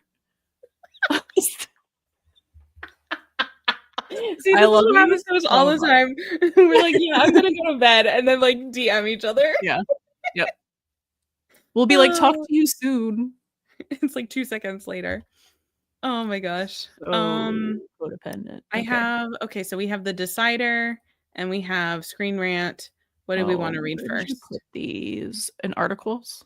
Yes. Where is that channel? We have too many channels. You Interviews. channels. And I know. I mean, I could just I found them. Okay. Okay. I don't know. You pick. Let's do the decider. That one's by Nicole Gallucci. Okay. Oh my god. Are we ready? I have ads. Oh. Can you please disable my ad blocker? No. I don't want to. Oh, fuck you. Is it making you disable your ads? No, because I have your ad blocker. But I know I do. It's making me turn my ad blocker off. Nope. What the hell? Which ad blocker do you have? I have whatever's installed in the buddy profile. Let me just put it in weird random profile and see if that'll fix the issue. Oh, Sil, are you here twice? Yes, she is for maximum coverage. Okay. All right. Okay. I opened it in incognito. Okay. All right. Okay, the decider one. Yes. Do you want to go first or do you want me to go Sure.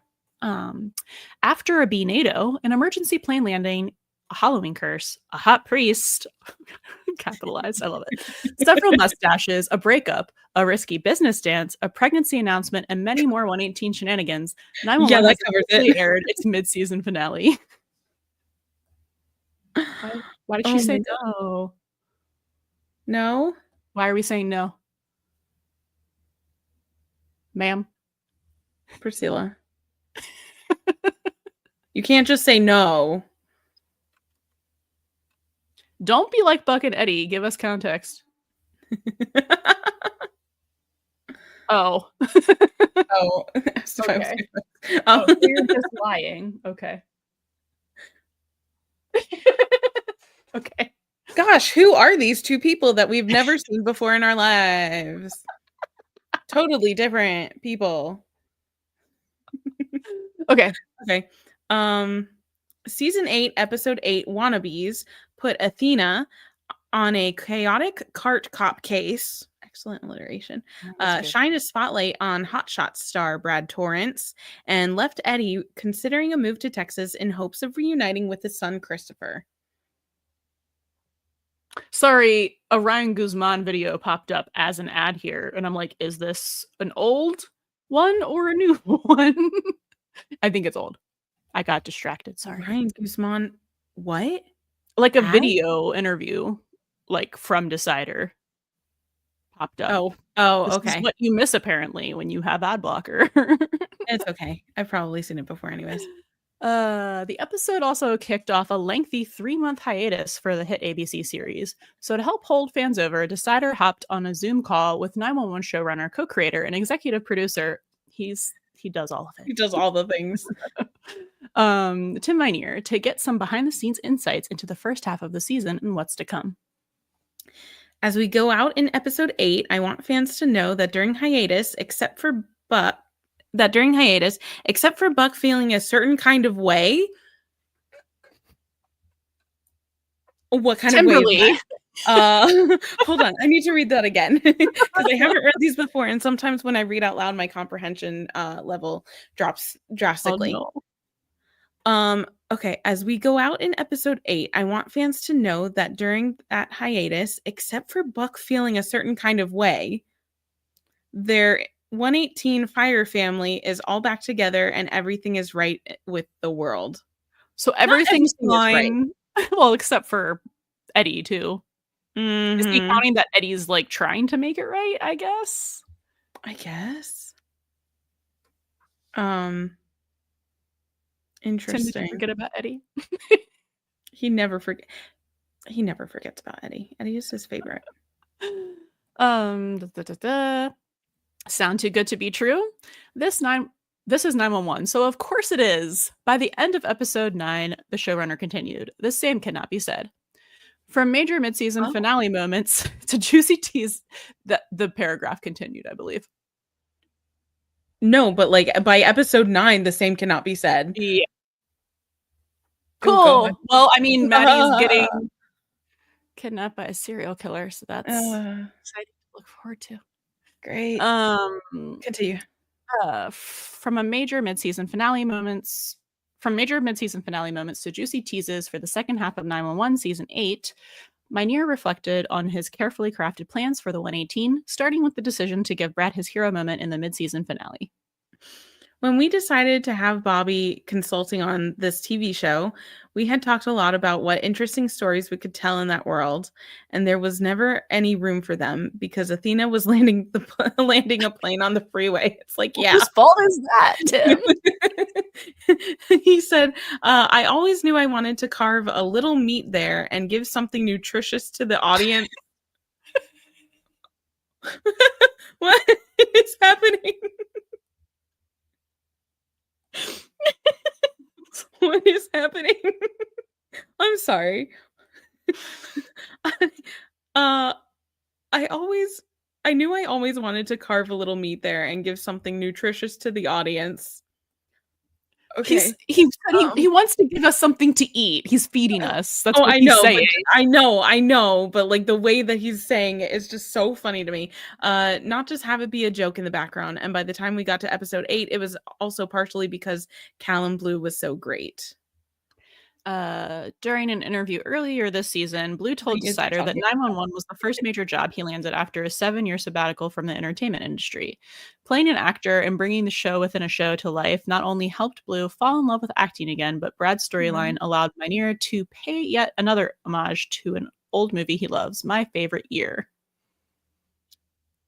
Do we know anything about this one? He's going to tell us. Peter O'Toole plays a movie star who is very famous, like an Errol Flynn type character. It takes place in the 1950s, and he's going to be on this variety show that goes live. And the story is about how he's famous and kind of a child in a lot of ways, Minear explained. He's got a daughter who he doesn't get to see. He's got all the trappings of fame and feels like he's got nothing else. What he does isn't real as far as he can tell. So I use that as inspiration. And then it dovetailed with Eddie's story, which was nice. like he doesn't think of this stuff. Like he didn't do that on purpose. Like his little Charlie Day, like yes. Silva. Who cares? Bored. Our motto. Just joined. Brad became vulnerable. We saw the hole in his heart and his life, and it moved Eddie's story forward. That it did.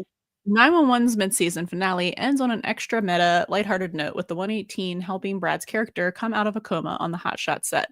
But despite the last-minute laughs, the second half of the season will tackle more serious issues, including Eddie and Christopher's estranged relationship. After another unfulfilling FaceTime call with Chris leaves Eddie feeling empty in episode 8, a heart-to-heart with Brad, who's also estranged from his son, inspires the firefighter to start house hunting in El Paso so he can be closer to his family. Eddie's life is definitely in flux, Minear said. The thing that really struck me when I was putting episode 8 together is we haven't seen a lot of Christopher this year. Just how big he is, how he seems so much more mature now than even just the brief moment we saw him at the beginning of the season. For Eddie, it's like, wait, he's in a room that looks lived in. He's completely settled. I want to get him this thing to put on his wall, but on his wall there, he's in a chess club. He's starting not to recognize his own kid. He feels like that time is just slipping through his fingers. Slipping through my fingers. But also his kid is thriving. Is he though? That's what I want to know. Is he actually thriving or not? So it's like, do I go rip him out of that environment? What do I do? I think we're gonna have to see that Chris isn't necessarily thriving as Eddie thinks he is. Yeah. Mm. Well, it's hard to imagine one of 911's core character relocating long term. Mynheer assured Decider that Eddie is dead serious about doing whatever he has to do to No, repair that relationship. So if that means moving to Texas, maybe that's what he has to do. not Back in dead serious. 2022, when no, I don't like that. he is famous for this shit. Like dropping the little Easter eggs like Taylor Swift. Come on. NDE Eddie, we're so Mhm. back on. Back in 2022, when asked if he'd ever consider having Eddie move out of Los Angeles, Mynheer also told Decider, joked about him moving to Texas possibly. So if Well, you that's need the us, only we'll be place he'd stressing go. until March. But hey, at least we're not alone. He's not gonna have him move there forever. He can't. No, There's not even another show to put him on. not anymore. Lone Star's gonna blow Texas off the map. Yeah. As Eddie is browsing homes.com, which was that a plug? I feel like that was a plug. I'm sure that Disney got money for that. Oh yeah. As Eddie is browsing homes.com and prepping for a virtual appointment with a real estate agent in the mid-season finale, Buck lets himself in, stress-baked goods in hand, and informs Eddie that he's still devastated by his recent breakup with Tommy. When Buck learns that Eddie plans to move to Texas in hopes of saving his relationship with Chris, he springs into supportive best friend mode and invites him to the couch to help him find the new perfect home, but those high spirits are extremely short-lived. Sorry, I already read ahead a tiny bit. Okay. For fans who clocked yet another Buck and Eddie couch scene, Mynheer says he is aware of the couch theory, but he also doesn't fully understand it. I had seen it when I was primarily doing Lone Star. I think that's when that couch theory first appeared. I'm not entirely sure what it is, but I see that people reference it. It doesn't matter if he knows what it is. The writers and the set props people do. They know what they're doing. They know what they're doing. And also, like, doing. Oliver is aware of it. Yeah. He's explained it. He's explained it to Tim. For sure. 100%. Seconds after Buck hits the couch cushions, his face fully drops over the thought of both Christopher and Eddie leaving Los Angeles. And it sounds like we haven't seen the last of that facial expression. When asked what fueled the heartbreaking wave of emotion, Mynheer noted that while Buck's breakup is playing a role in his internal struggle, he also has abandonment issues going back forever. That's in quotes. It's direct quote. And fears being left by another crucial person in his life. Buck is going to be spinning like a top by the time we come back. He's not wanting to be a bad friend and not wanting to be selfish. There's just no way he's not going to spiral about this, Mynheer said, noting that Stark's character will eventually find a sort of distraction, though that may also be short-lived.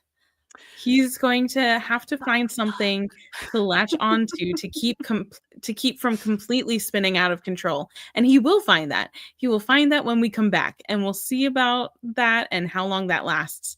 These relationships don't tend to last all that. Are you gonna throw him into another relationship, Tim? Come on. He just almost confirmed these relationships don't tend to last that long. Oliver's gonna be so happy. His little hashtag. You can't say fucking top like that.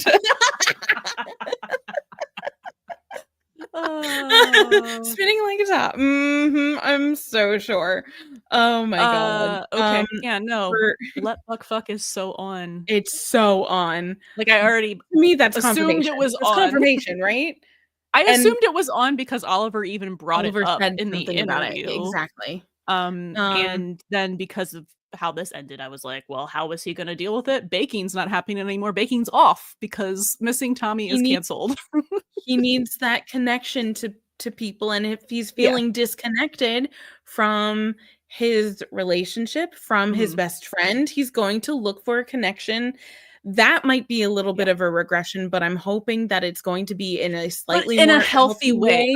I'm hoping he's gonna like just actually date people instead of doing the like whole hookup thing, because I think that's what he needs to do, because he's never done that before. He literally has he's gonna like get back out there and stuff. And he's done serial monogamy, and he's done one night stands, and not even like Night, like no, an like afternoon. hook up. Yeah, like specifically talking to someone on an app to hook up. Yeah, like wham bam. Because like dating is like for him, I think would be healthy because he's never Yes. done it before.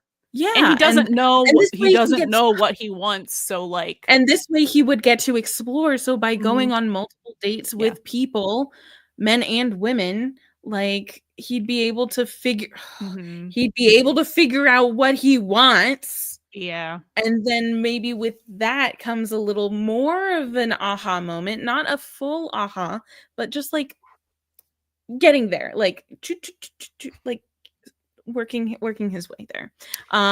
Anyway, so for fans like Buck who are also still processing his breakup with Tommy or feel their connection was unexpectedly cut short, Mynheer agrees, but stresses that the move was intentional. I'm so excited I get to read this paragraph. I'm so happy for you. Look, I think the breakup was premature, but that was by design.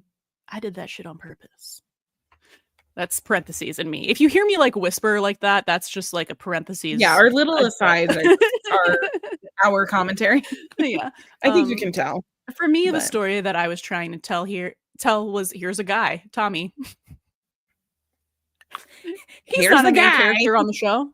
We haven't done Tommy Begins or something, but you do see him in the Begins episodes and flashbacks, and by the time he leaves and Bobby begins again, he's turned over a new leaf. He's feeling more comfortable. He's hanging out with the new people at the 118 once Bobby takes over, and they throw him a party and bake him a cake when he goes off to his new post. There was even a reference in Broken when Chimney calls him to do the water drop, Mynheer explained. But Tommy's a guy who's in a different place in his life than Buck is, and I think what Tommy realizes is exactly what he said, which is, I'm not your last, I'm your first. Yeah, he realized that before he even started dating Buck. 100%. Oh, Timberly, the shade. Shade. No, absolutely. Bye, Tommy is so right. Like, I'm sorry. I feel like that was kind of He's a just direct a guy. Hit him with your car. Just a guy. Oh, you just said it.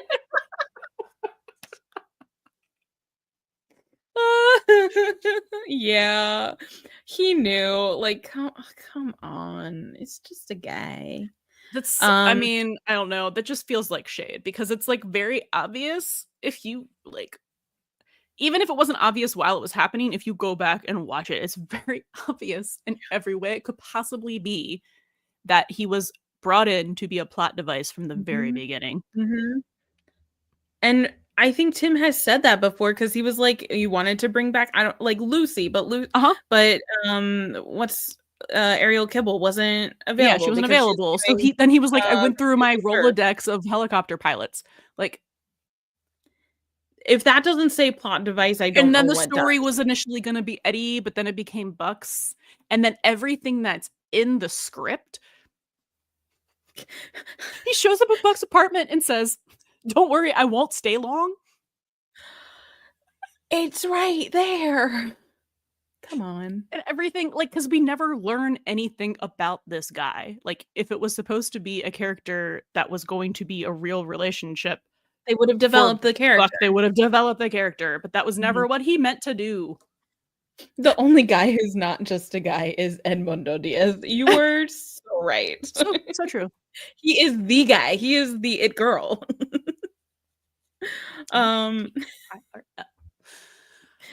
Mynheer referenced the coffee shop scene in season 7 where Buck asked Tommy to give them another shot and come to his sister's wedding as a point when Tommy thought, all right, this guy's kind of great. He's super hot and he's sweet and this will be nice. And I'm going to be vulnerable for this. As the relationship grew stronger and the stakes grew higher, however, Tommy reevaluated things. What stakes? There were no stakes. Not for him. If you haven't, please go watch our Tommy is a Narcissist clip. It has some really interesting discussion in the comments. It does, too. Which I'm going to try and reply to this weekend when I have time. You should. Yeah. I think that would be fun. I think Tommy in the end understood that this was not forever. He understood it at the beginning.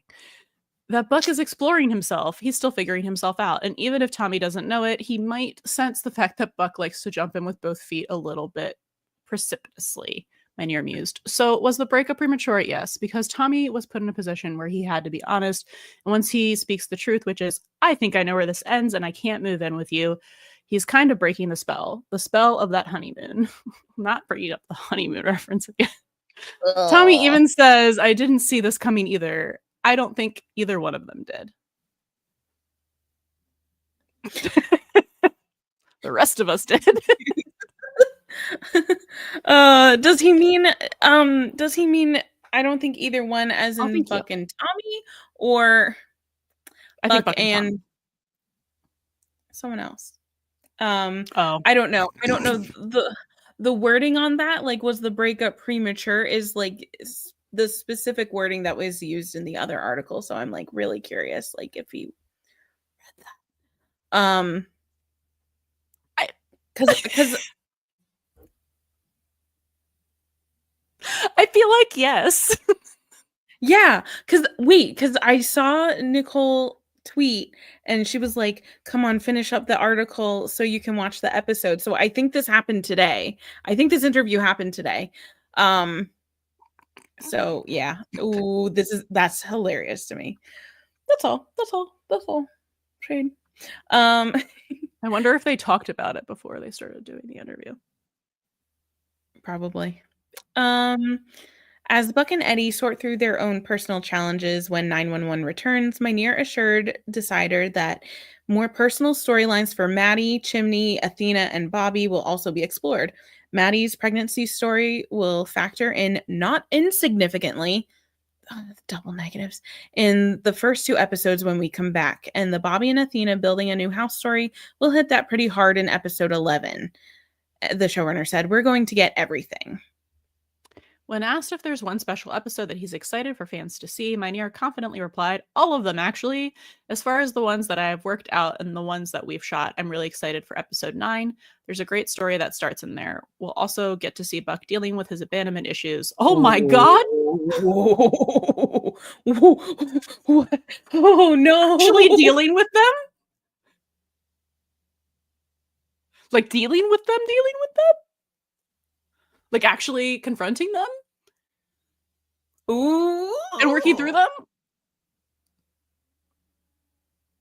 All right, or will it be because like Maddie gets kidnapped and then he feels abandoned and then no, I don't think that.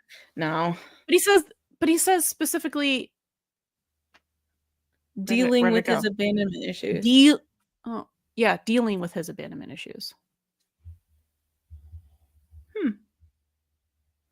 Because if he was gonna just spiral, that's not dealing. That's not dealing with the abandonment issues. Okay, anyway. And then episode 10 is just going to be thrilling. It's going to be a thriller. Okay, which 1970s movie are we doing this time? And by the end of episode 10, everybody's life has changed. Sir? Excuse me? Sir? Mynheer used the first half of season 8 to tie up loose ends and reunite the 118. Now his goal for the second half is to blow it all the hell apart. That's in quotes. Oh, Timberly. This is fun. I mean, I feel like this is what I've been saying. I feel like the mid-season finales are kind of like fairly chill for the most part. There have been a couple that are like, what? But not necessarily like true cliffhangers. But then when we come back, it's the first like 2 episodes that are like boom, boom. Whoops, and what? Yeah. Also, thank Indeed. you for listening to the podcast. We're glad you love it too. We love making it. Yeah, that is cause for concern. Everyone's life has changed. His closing, sorry, it's one sentence. I'm going to read it. There will be plenty of personal and maybe even a few professional fires for the 118 to put out when they return. So Mynheer suggests that fans embrace the hiatus and savor these 3 months of peace. What did I say earlier? I'm sorry. Personal and professional fires? Yes. Buckle off, burn down. Oh, God. Please. Everyone's life Everyone's life is changed. Realistically, do I think they would burn down Buck's Loft the season after they burned down Bobby and Athena's house? No. But why not? Nothing. The show is not realistic. But we Rachel. also said realistically, what are the chances that they would bring Abby back into the fold for anything is on the table. Anything. That's scary. Everyone's Savor life is these changing. 3 months of peace. Dad, I'm scared. Like, yeah, like how is Hen's life going to be changed? Does he mean it? I don't know.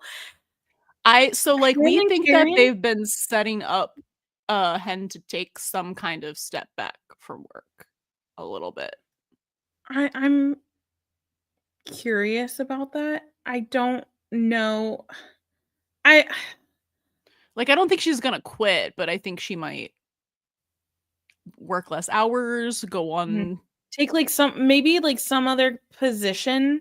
Yeah. I feel like maybe we'll get some sort of like Eddie at Dispatch kind of thing. Yeah, like, do I want that? Not really, No. unless it's like for a good cause, because like Hen is part of the core 4, right? Yeah. But like I feel like they have kind of been setting that up a little bit with They've got to do that, because if they touch those kids again, it has to I be more will on be a writing a professional letter. sense. It has to be either on a professional sense for Hen, Yeah, or it's gotta interpersonal between Hen and Karen. But like most of the Hen and Karen drama is like resolved. is dealt around, I thought, like, revolves around the kids. And we don't want the kids involved in any more of that, because like that's been traumatic enough. We've done it. We've traumatic done enough it for them. We're I know they're good. always trying to tear apart. No, like just let We're them good. be. Like everybody's life has changed. So I'm wondering, okay, if I were to really analyze that little tidbit. That would be good. I mean, Eddie at Dispatch is fun because, like, I mean, he hates it. He's kind of miserable, and it makes him more bitchy. And I love bitchy Eddie the most. He's my favorite. Sassmaster Eddie. Yeah.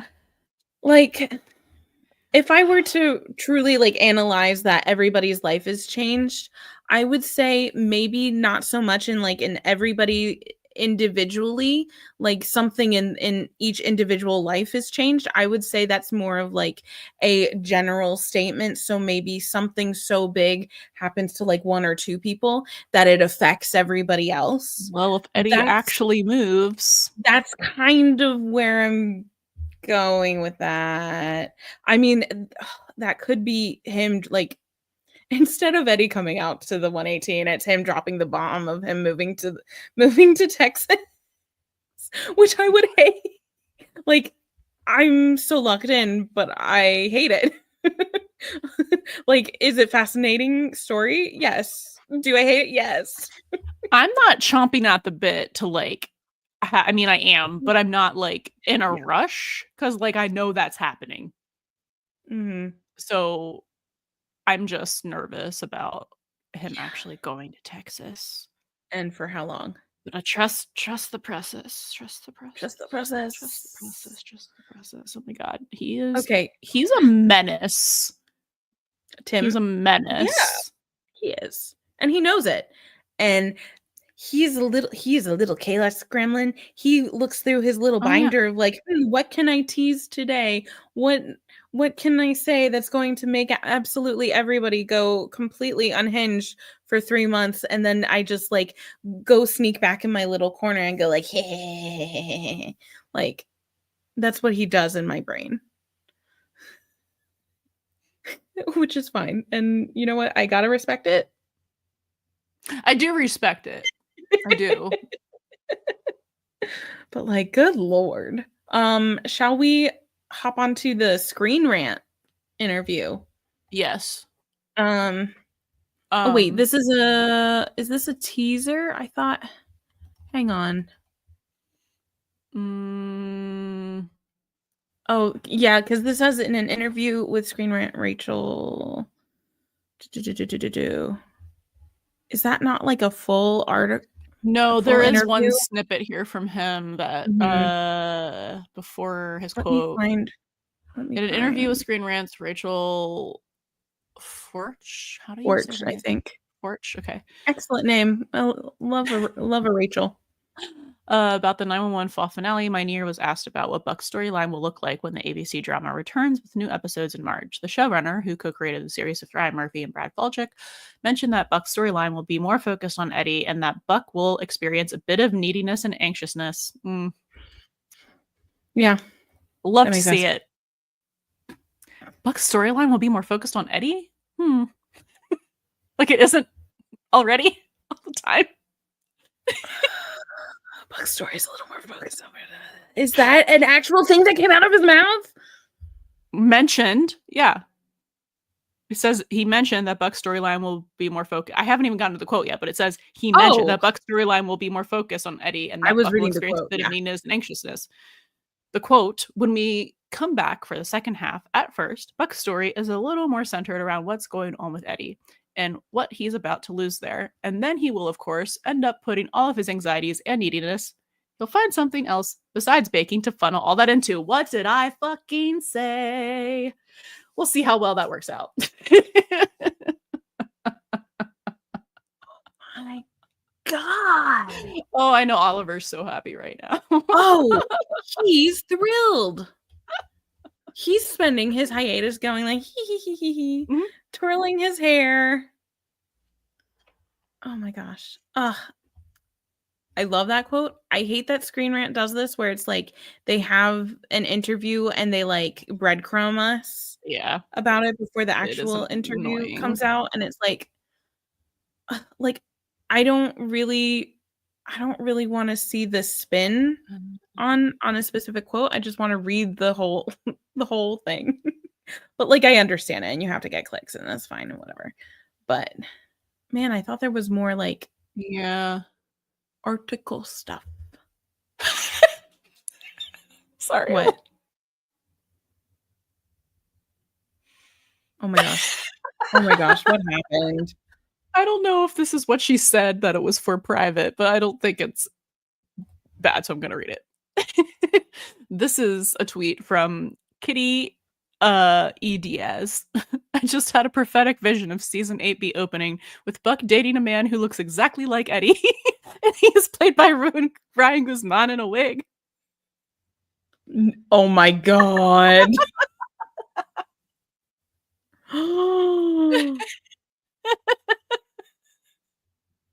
No, wait. Someone just had a thought that I had, but they tweeted it first. Of course.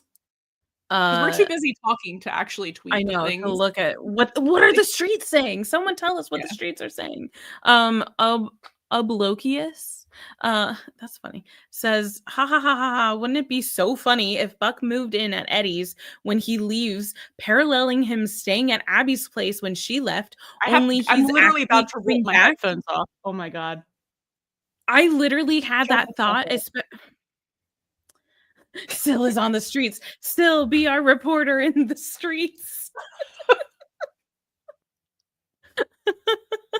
No, because like personal and professional fires, seriously, if they do go that route, oh my God, imagine if they actually burn Buck's loft, Eddie and Buck moves into Eddie's house, but Eddie has moved to El Paso. This one says that Eddie's actually coming back, which like would be the best. What a beautiful like kind of parallel like narrative reversal. Oh, I kind of need that. Like I don't want it, but I do want it. And it would be like like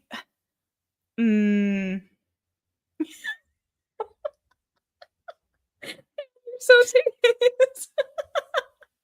Mentally, I'm still here, but like emotionally, I ripped out my headphones and walked away. Like, yeah. Fuck you very much for that idea. Thank you. so much for that. Mhm.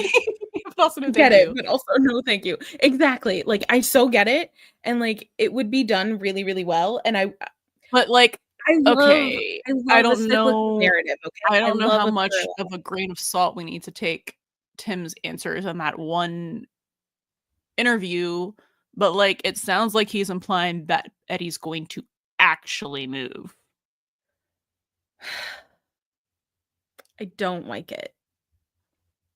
I would have to read that again.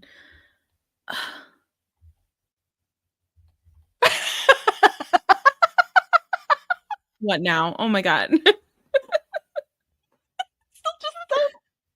It's a screen cap of Eddie in the scrubs on Hot Shots and says, "I know Kim, the struggling actress, is pissed the fuck off right now." No. That's hilarious, Oh my actually. god. I did have the thought that, like, they gave them lines in their cameos, so I was like, "Oh, no, they have to be paid by, like, the union now." Wait, what? Oh, yeah. Like, the 118 as cameos in Yeah, Hot no, Shots I had got there. lines. Yeah, so they had to actually be, like, credited and paid and everything. That's hilarious. No thoughts behind those eyes, for real. Oh my Sorry, I'm looking at god. the streets now.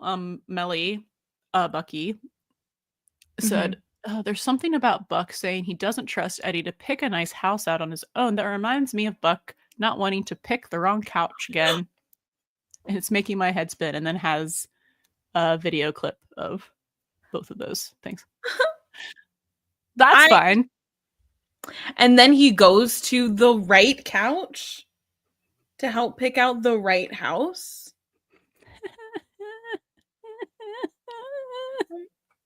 Come on. We absolutely have to do a couch. We have to do a theory couch special. theory for Yeah, sure. like If for no one else than Tim Minear, so he can understand it.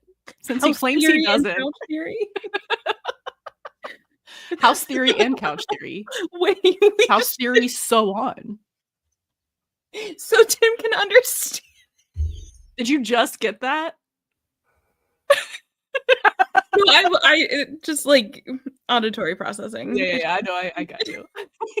There's so much happening. I have like so many windows open. I'm looking at the chat. I'm looking at Twitter. I'm looking at us. I've got. I get it. Oh my god. Um, Uh, uh,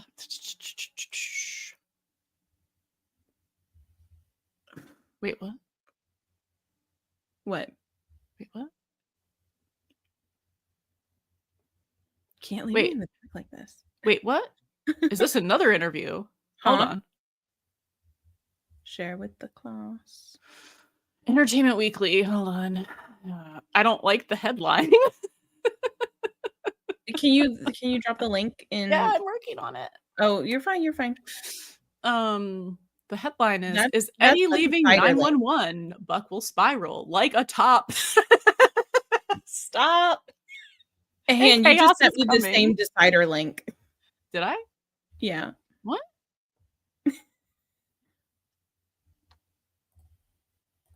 That work? Thank you. Okay, That's great.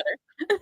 I must not have copied properly. No, it's okay. I need to save these for I know. our Our for doc. my doc. Is Yes. Eddie leaving Okay. the 911? Is Eddie leaving 911? Buck will spiral like a top, and chaos is coming. Showrunner teases. This man. Okay, well, let's read this one now. When asked if Eddie is leaving, the 118 911 co-creator and showrunner Tim Minear doesn't mince words.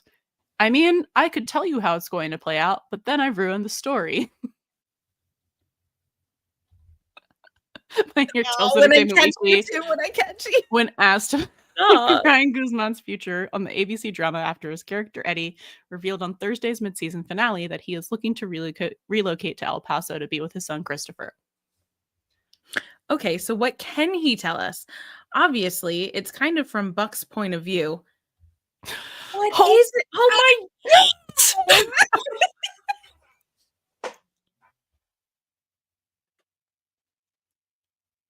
god! I'll get back to that in a second.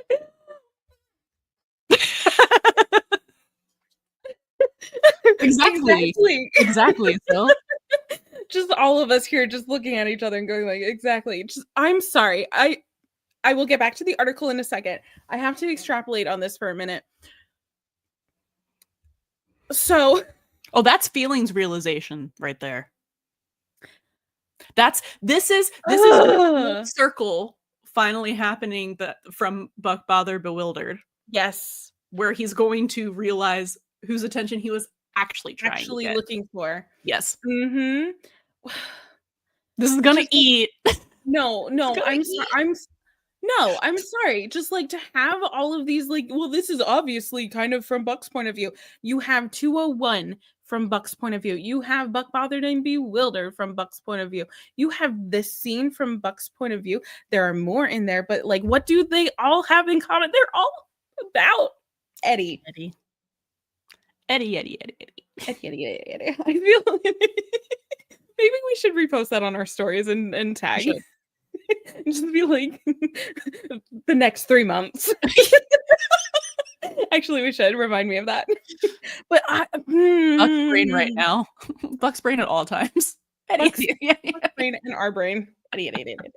Oh my god. Okay. I'm sorry. I'm being so normal about this. You're not crying or anything. Not yet. Okay, obviously it's from Buck's point of view, Mynheer says, of the final scene of season 8, episode 8, Wannabes, which ends, it's not the final scene, which ends with Oliver Stark's character discovering Eddie's plan and going through shock before offering to help look at real estate options. I think you see multiple layers of it in Oliver's performance. Yeah, you do. Because he is a layered performer. Mynheer continues, immediately, Buck does exactly what he should do, which is not question or berate or accuse. He understands and he knows how important Christopher is to Eddie, so you see him being supportive.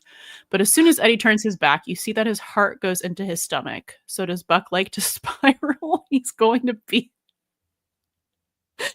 spinning like a top when we come back. Spinning like a top. What does that mean? He's having so much fun saying spinning like a top. Okay, but what does that mean? Because he said it twice you now. Spiral and then you fall over. That's what. No, I'm trying to be like, what kind of Taylor Swift Easter egg is he giving here? Remains to be seen. Okay. I'll do the next two. But the showrunner teases Buck won't be the only one impacted by Eddie's potential move. Just the idea that Eddie may need to go be with his kid is going to have so many reverberations in the 118's world. The chaos kind of writes itself. Well, unfortunately, it doesn't write itself. I'm going to have to.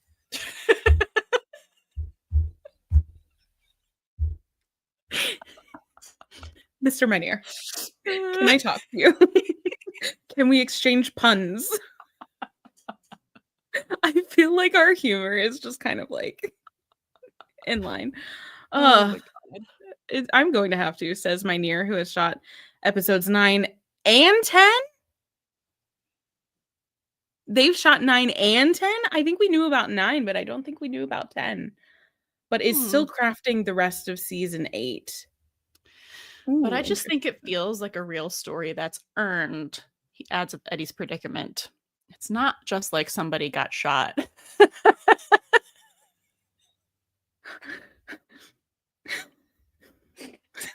what are we doing? Menace. Okay.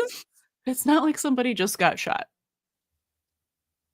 It's not some incredibly catastrophic thing that is a plot device. It's characters acting based on their character and based on the situations that we've built over a short period of time. Mynheer promises big movement for all the characters by the end of episode 10 when 911 returns March 6th. We're going to hit the ground running and we're going to hit the ground really hard, he adds. No one will be spared the chaos, especially viewers, it seems.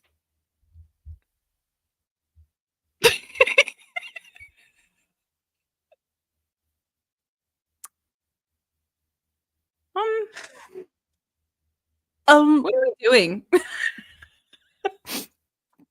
What are we doing? I hate it so much. No, I love him. We I love him. love him so much. I want to give him so much shit. Oh my god. Uh, Oh my god. I'm sorry. I'm gonna have to go back and reread these articles and then reread the last couple articles that Oliver did if they don't have any new ones. Because Oliver also does the same thing Tim does, which is plant little Easter eggs. They tag team it. They do. They're besties. They're besties. No, they're texting each other all the time. They're like, I said this in this interview. It's like, oh, fun. Should I say this? It's like, yeah. It's like, oh, got it. Like 3 weeks later, I will also say the honeymoon is over. I think they like confer with each other before they interview, and it's just like, well, because they're both chaos demons. So yes. of course. Yeah, they both went to the same PR school, which is no school. No school except drop these just like devastating hints and Easter eggs.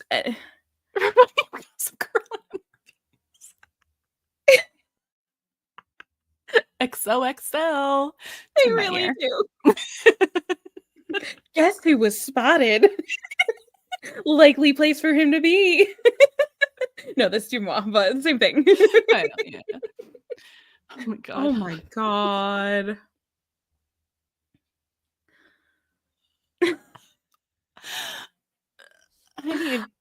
I need to like climb inside his brain and just like kind of rattle things around and just be like, what's going on in there?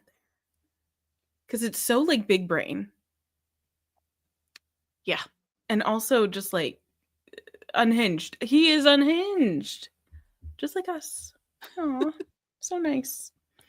You have so much in common. Showrunners, they're just like us. Showrunners, they're just like us. Please. Oh my god, I can't believe him. I can't. What the fuck? I'm gonna need people. Editors. This isn't even an edit yet. This is just, I know someone's already working on it. I don't need to see 500 different loss of my life Buck Eddie over this hiatus. Too bad. I have nothing to threaten you with. But please don't. Sorry, I just saw someone. Here, I'll send it to you. Okay. We're getting a whole bunch of LOMLs. Oh, God.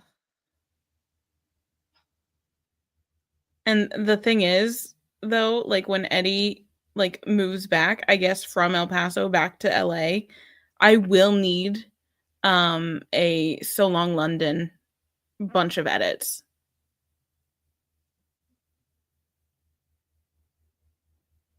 I'm putting that request in right now. I'm gonna need 1 million alchemy edits. Oh yeah. Oh yeah. Just all the edits. To all the Taylor Swift. I mean, oh my god. Eddie, Buck's storyline will be more focused on Eddie. Someone wrote out. Okay, I've got to read it. I read that with my eyeballs. Someone wrote out all of the.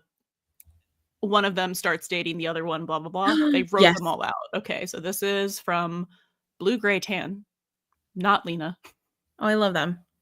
Eddie's wife comes back in 207. The very next episode, Buck hooks up with Taylor, then starts dating Allie. The same episode. Both single for all of season 3. Eddie goes on a date with Anna, 406. Very next episode, Buck goes on his nightmare date, 407. And the episode after that, Taylor returns, 408. Eddie gets shot, 413. Buck gets together with Taylor Kelly, 414. Eddie leaves the 118, 610. Next episode, Buck is sabotaging his relationship with Taylor, 611. I think that's supposed to be 510 and 511. Sorry. Okay. No, they Yeah, incorrectly. you're right. Because 6'10" and 6'11", he's in a coma. Yeah, So he is in a coma. No, 5'10", 5'11". Eddie gets set up on a blind date. 6:14. Very next episode, Buck shows interest in Natalia at 6:15. Eddie starts hanging out with Tommy. Buck dates Tommy. This one is just funny. That's said in parentheses. Eddie says he's moving to Texas. 808. Showrunner confirms Buck is spiraling and throwing himself in some relationship in the next episodes. 809 to blank. it's always about Eddie. Always. Jesus. I can't. I actually cannot comprehend. Like, I mean, I can comprehend, but I hate them. What? I hate them so much. We watched Challengers last night, and I was suffering because I was like, I'm already in this kind of shit. Like, I don't need this, like, in a condensed format. Even worse. Mm. And then no payoff. Oh.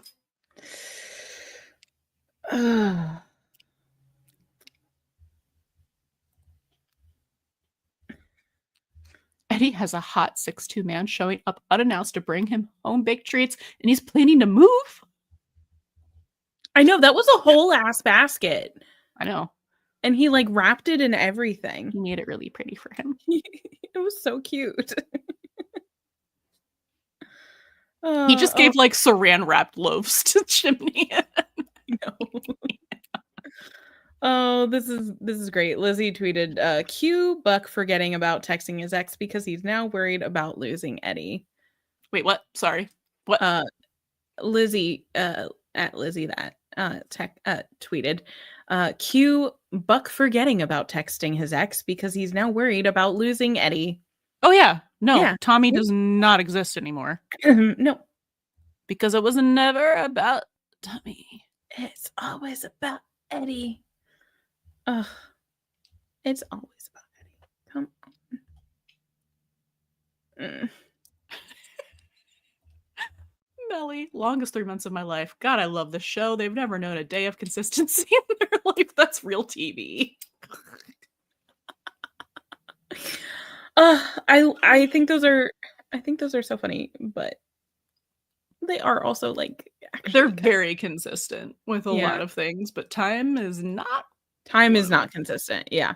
And you know what? If that's the worst that they give us, that's okay. That's fine. Yeah. But yeah, problem solved. Buck doesn't have to worry about Tommy anymore. At least as important to you as yours. I think I gotta stay off Twitter for my mental health. I know as soon as we get off here, I'm gonna be like glued to it. I'm just gonna be like, yeah, no, same. Give me all the fanfic, like So same. But oh my goodness, what is? He was so fucking flirty. Sorry, I'm looking at a GIF. What you doing, Eddie?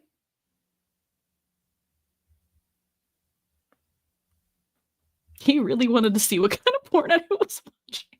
Oh my god.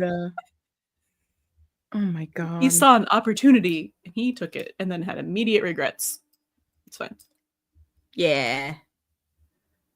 They have well, I was gonna say they have no secrets between them, but like no, what I really meant to say is they have no personal boundaries between them.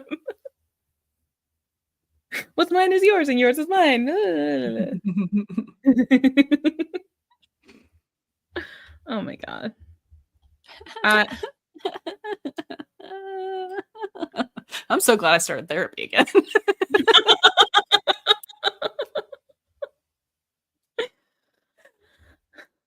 Gonna need to talk about this. Oh my god. What if you were bisexual and you have abandonment issues and just got broken up with and your ugly boyfriend? And now your best friend is moving to Texas. You realize you're in love with him and your sister is about to get kidnapped. I just saw that tweet and I was also just like staring intently at the little Texas picture in the background. Uh-huh. That we also saw in Confessions at the end there, like that picture of Texas right by the door. And Uh-huh. I know, okay. Why didn't we? Yes, okay. This is where I'm going with this. First of all, should have known, right? Yeah. Should have known, Yeah. but thought it was just like because it was hanging over the picture of Chris on the mantle, Because like Christopher is foreshadowing. Yes. But also, and I'm going to caveat saying this is reading way too far into it, and I don't think this is intentional at all. But this is just an example of things that you can interpret and have it like maybe make sense. The background is blue, and the words Texas inside the state of Texas are red. And those are like the Eddie and Buck colors flipped. Hmm. And Buck is wearing blue. Which I don't really think is anything. I don't know. Color theory is a thing. I don't know if color theory spreads to No, and props. that's my thing. I was saying like I don't think Yeah. it means anything, but I think like and for a second I was thinking that I was misremembering and thinking that Eddie was red, but he's not, because then I was gonna say like, but and then Eddie's gonna be in Texas. Yeah, still we read the whole article. We did get to that part. Got to that part, had to take a moment. Oh, Leo. oh, you missed it. Yeah, I mean, I'll read it again. We had a mild out-of-body experience reading that. I guess you'll just have to watch the recording. This is also going to be up on YouTube, I think, too. Yeah, YouTube. So. Well, I think I don't know if the Twitter one stays actually. The YouTube one definitely does, and I don't know anything about Instagram, so I don't know. I'm not sure we have anybody watching on Instagram at the moment. I was checking in like intermittently, and that's fine. It's okay. You already processed and scream. Okay, good. We did not scream, but like close. I have in the past 3 hours and 13 minutes, I have taken a journey. Not 3 hours 17 minutes. I'm sorry I couldn't wait 4 more minutes to say this. Because I'll forget it by then. But I feel like I'm on Sill's side of the spectrum now. I am now excited for this. Yeah. Oh, me too. Me too. And I'm also terrified. I trust. I'm going to continue to trust. Oh, yeah. Till I am proven... Scared but excited. Proven not... Yay. Yeah. He hasn't really let me down yet with the things that I really trust him with. So yeah, I think we'll be okay. Something about Eddie in a black button down looking for houses like he's going to a fucking funeral. Yeah, love that.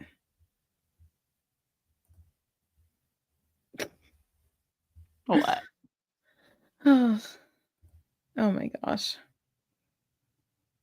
What are you looking at, Eddie? Okay. Okay, I think we're starting to... I gotta go.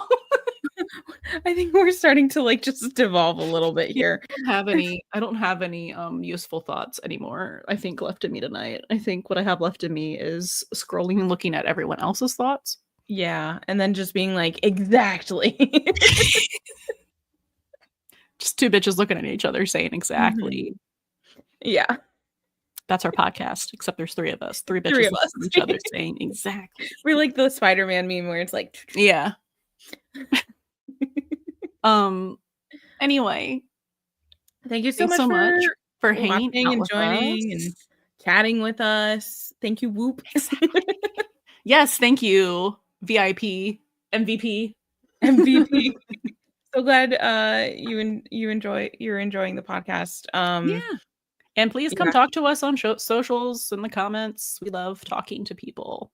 Yes, we We are. love talking We just love about talking. this show. Yay! Shocking. We had a great time talking with you too. Yeah. Yeah, if you're on Twitter, we are mostly on Twitter, but like we're trying to be everywhere, but that's hard. I mean, I check the notifications Every everywhere time, at yeah. least like a couple times a day. But Twitter is like The hub. Yeah, the hub. And the notifs are It's where all on. the cool kids hang out. Actually, I think I have actual comment notifications turned on still. I had to turn all the other notifications off after Ryan reposted our shit. Because like we have so little like actual interaction. Mhm. I've had all their notifs on so I can like keep track to Yeah. reply to people. And I had them on. And it was like yeah, but it was the next morning because it was already in do not disturb like sleep mode when that happened. Because you were I had already company. gone for the evening, and Syl and I were just freaking out. Yeah. And yeah, that was the But time. yeah, when my do not disturb automatically turned, because it's like a sleep cycle, and it turned itself off at like 8 a.m. I woke up to my wrist going bzz, bzz, bzz, bzz, bzz. And I was like, and I kept trying to snooze it, thinking it was my alarm. Oh no. What the fuck is happening? Like hundreds of like likes and stuff. Oh my God. Yeah. Terrifying. What a thing to wake up to. Almost as bad as seeing it happen live. Oh my God. I'm so sad that I was not with you guys. I'm sad that you missed that too. Maybe one day there will be. Maybe one day again, but yeah, I don't know. It was still crazy. That was wild. Anyways, anyway, yeah. yes. Thank you for this joining is what us. we're talking about the goodbyes. Every time. Jesus. Every time. All right. Okay.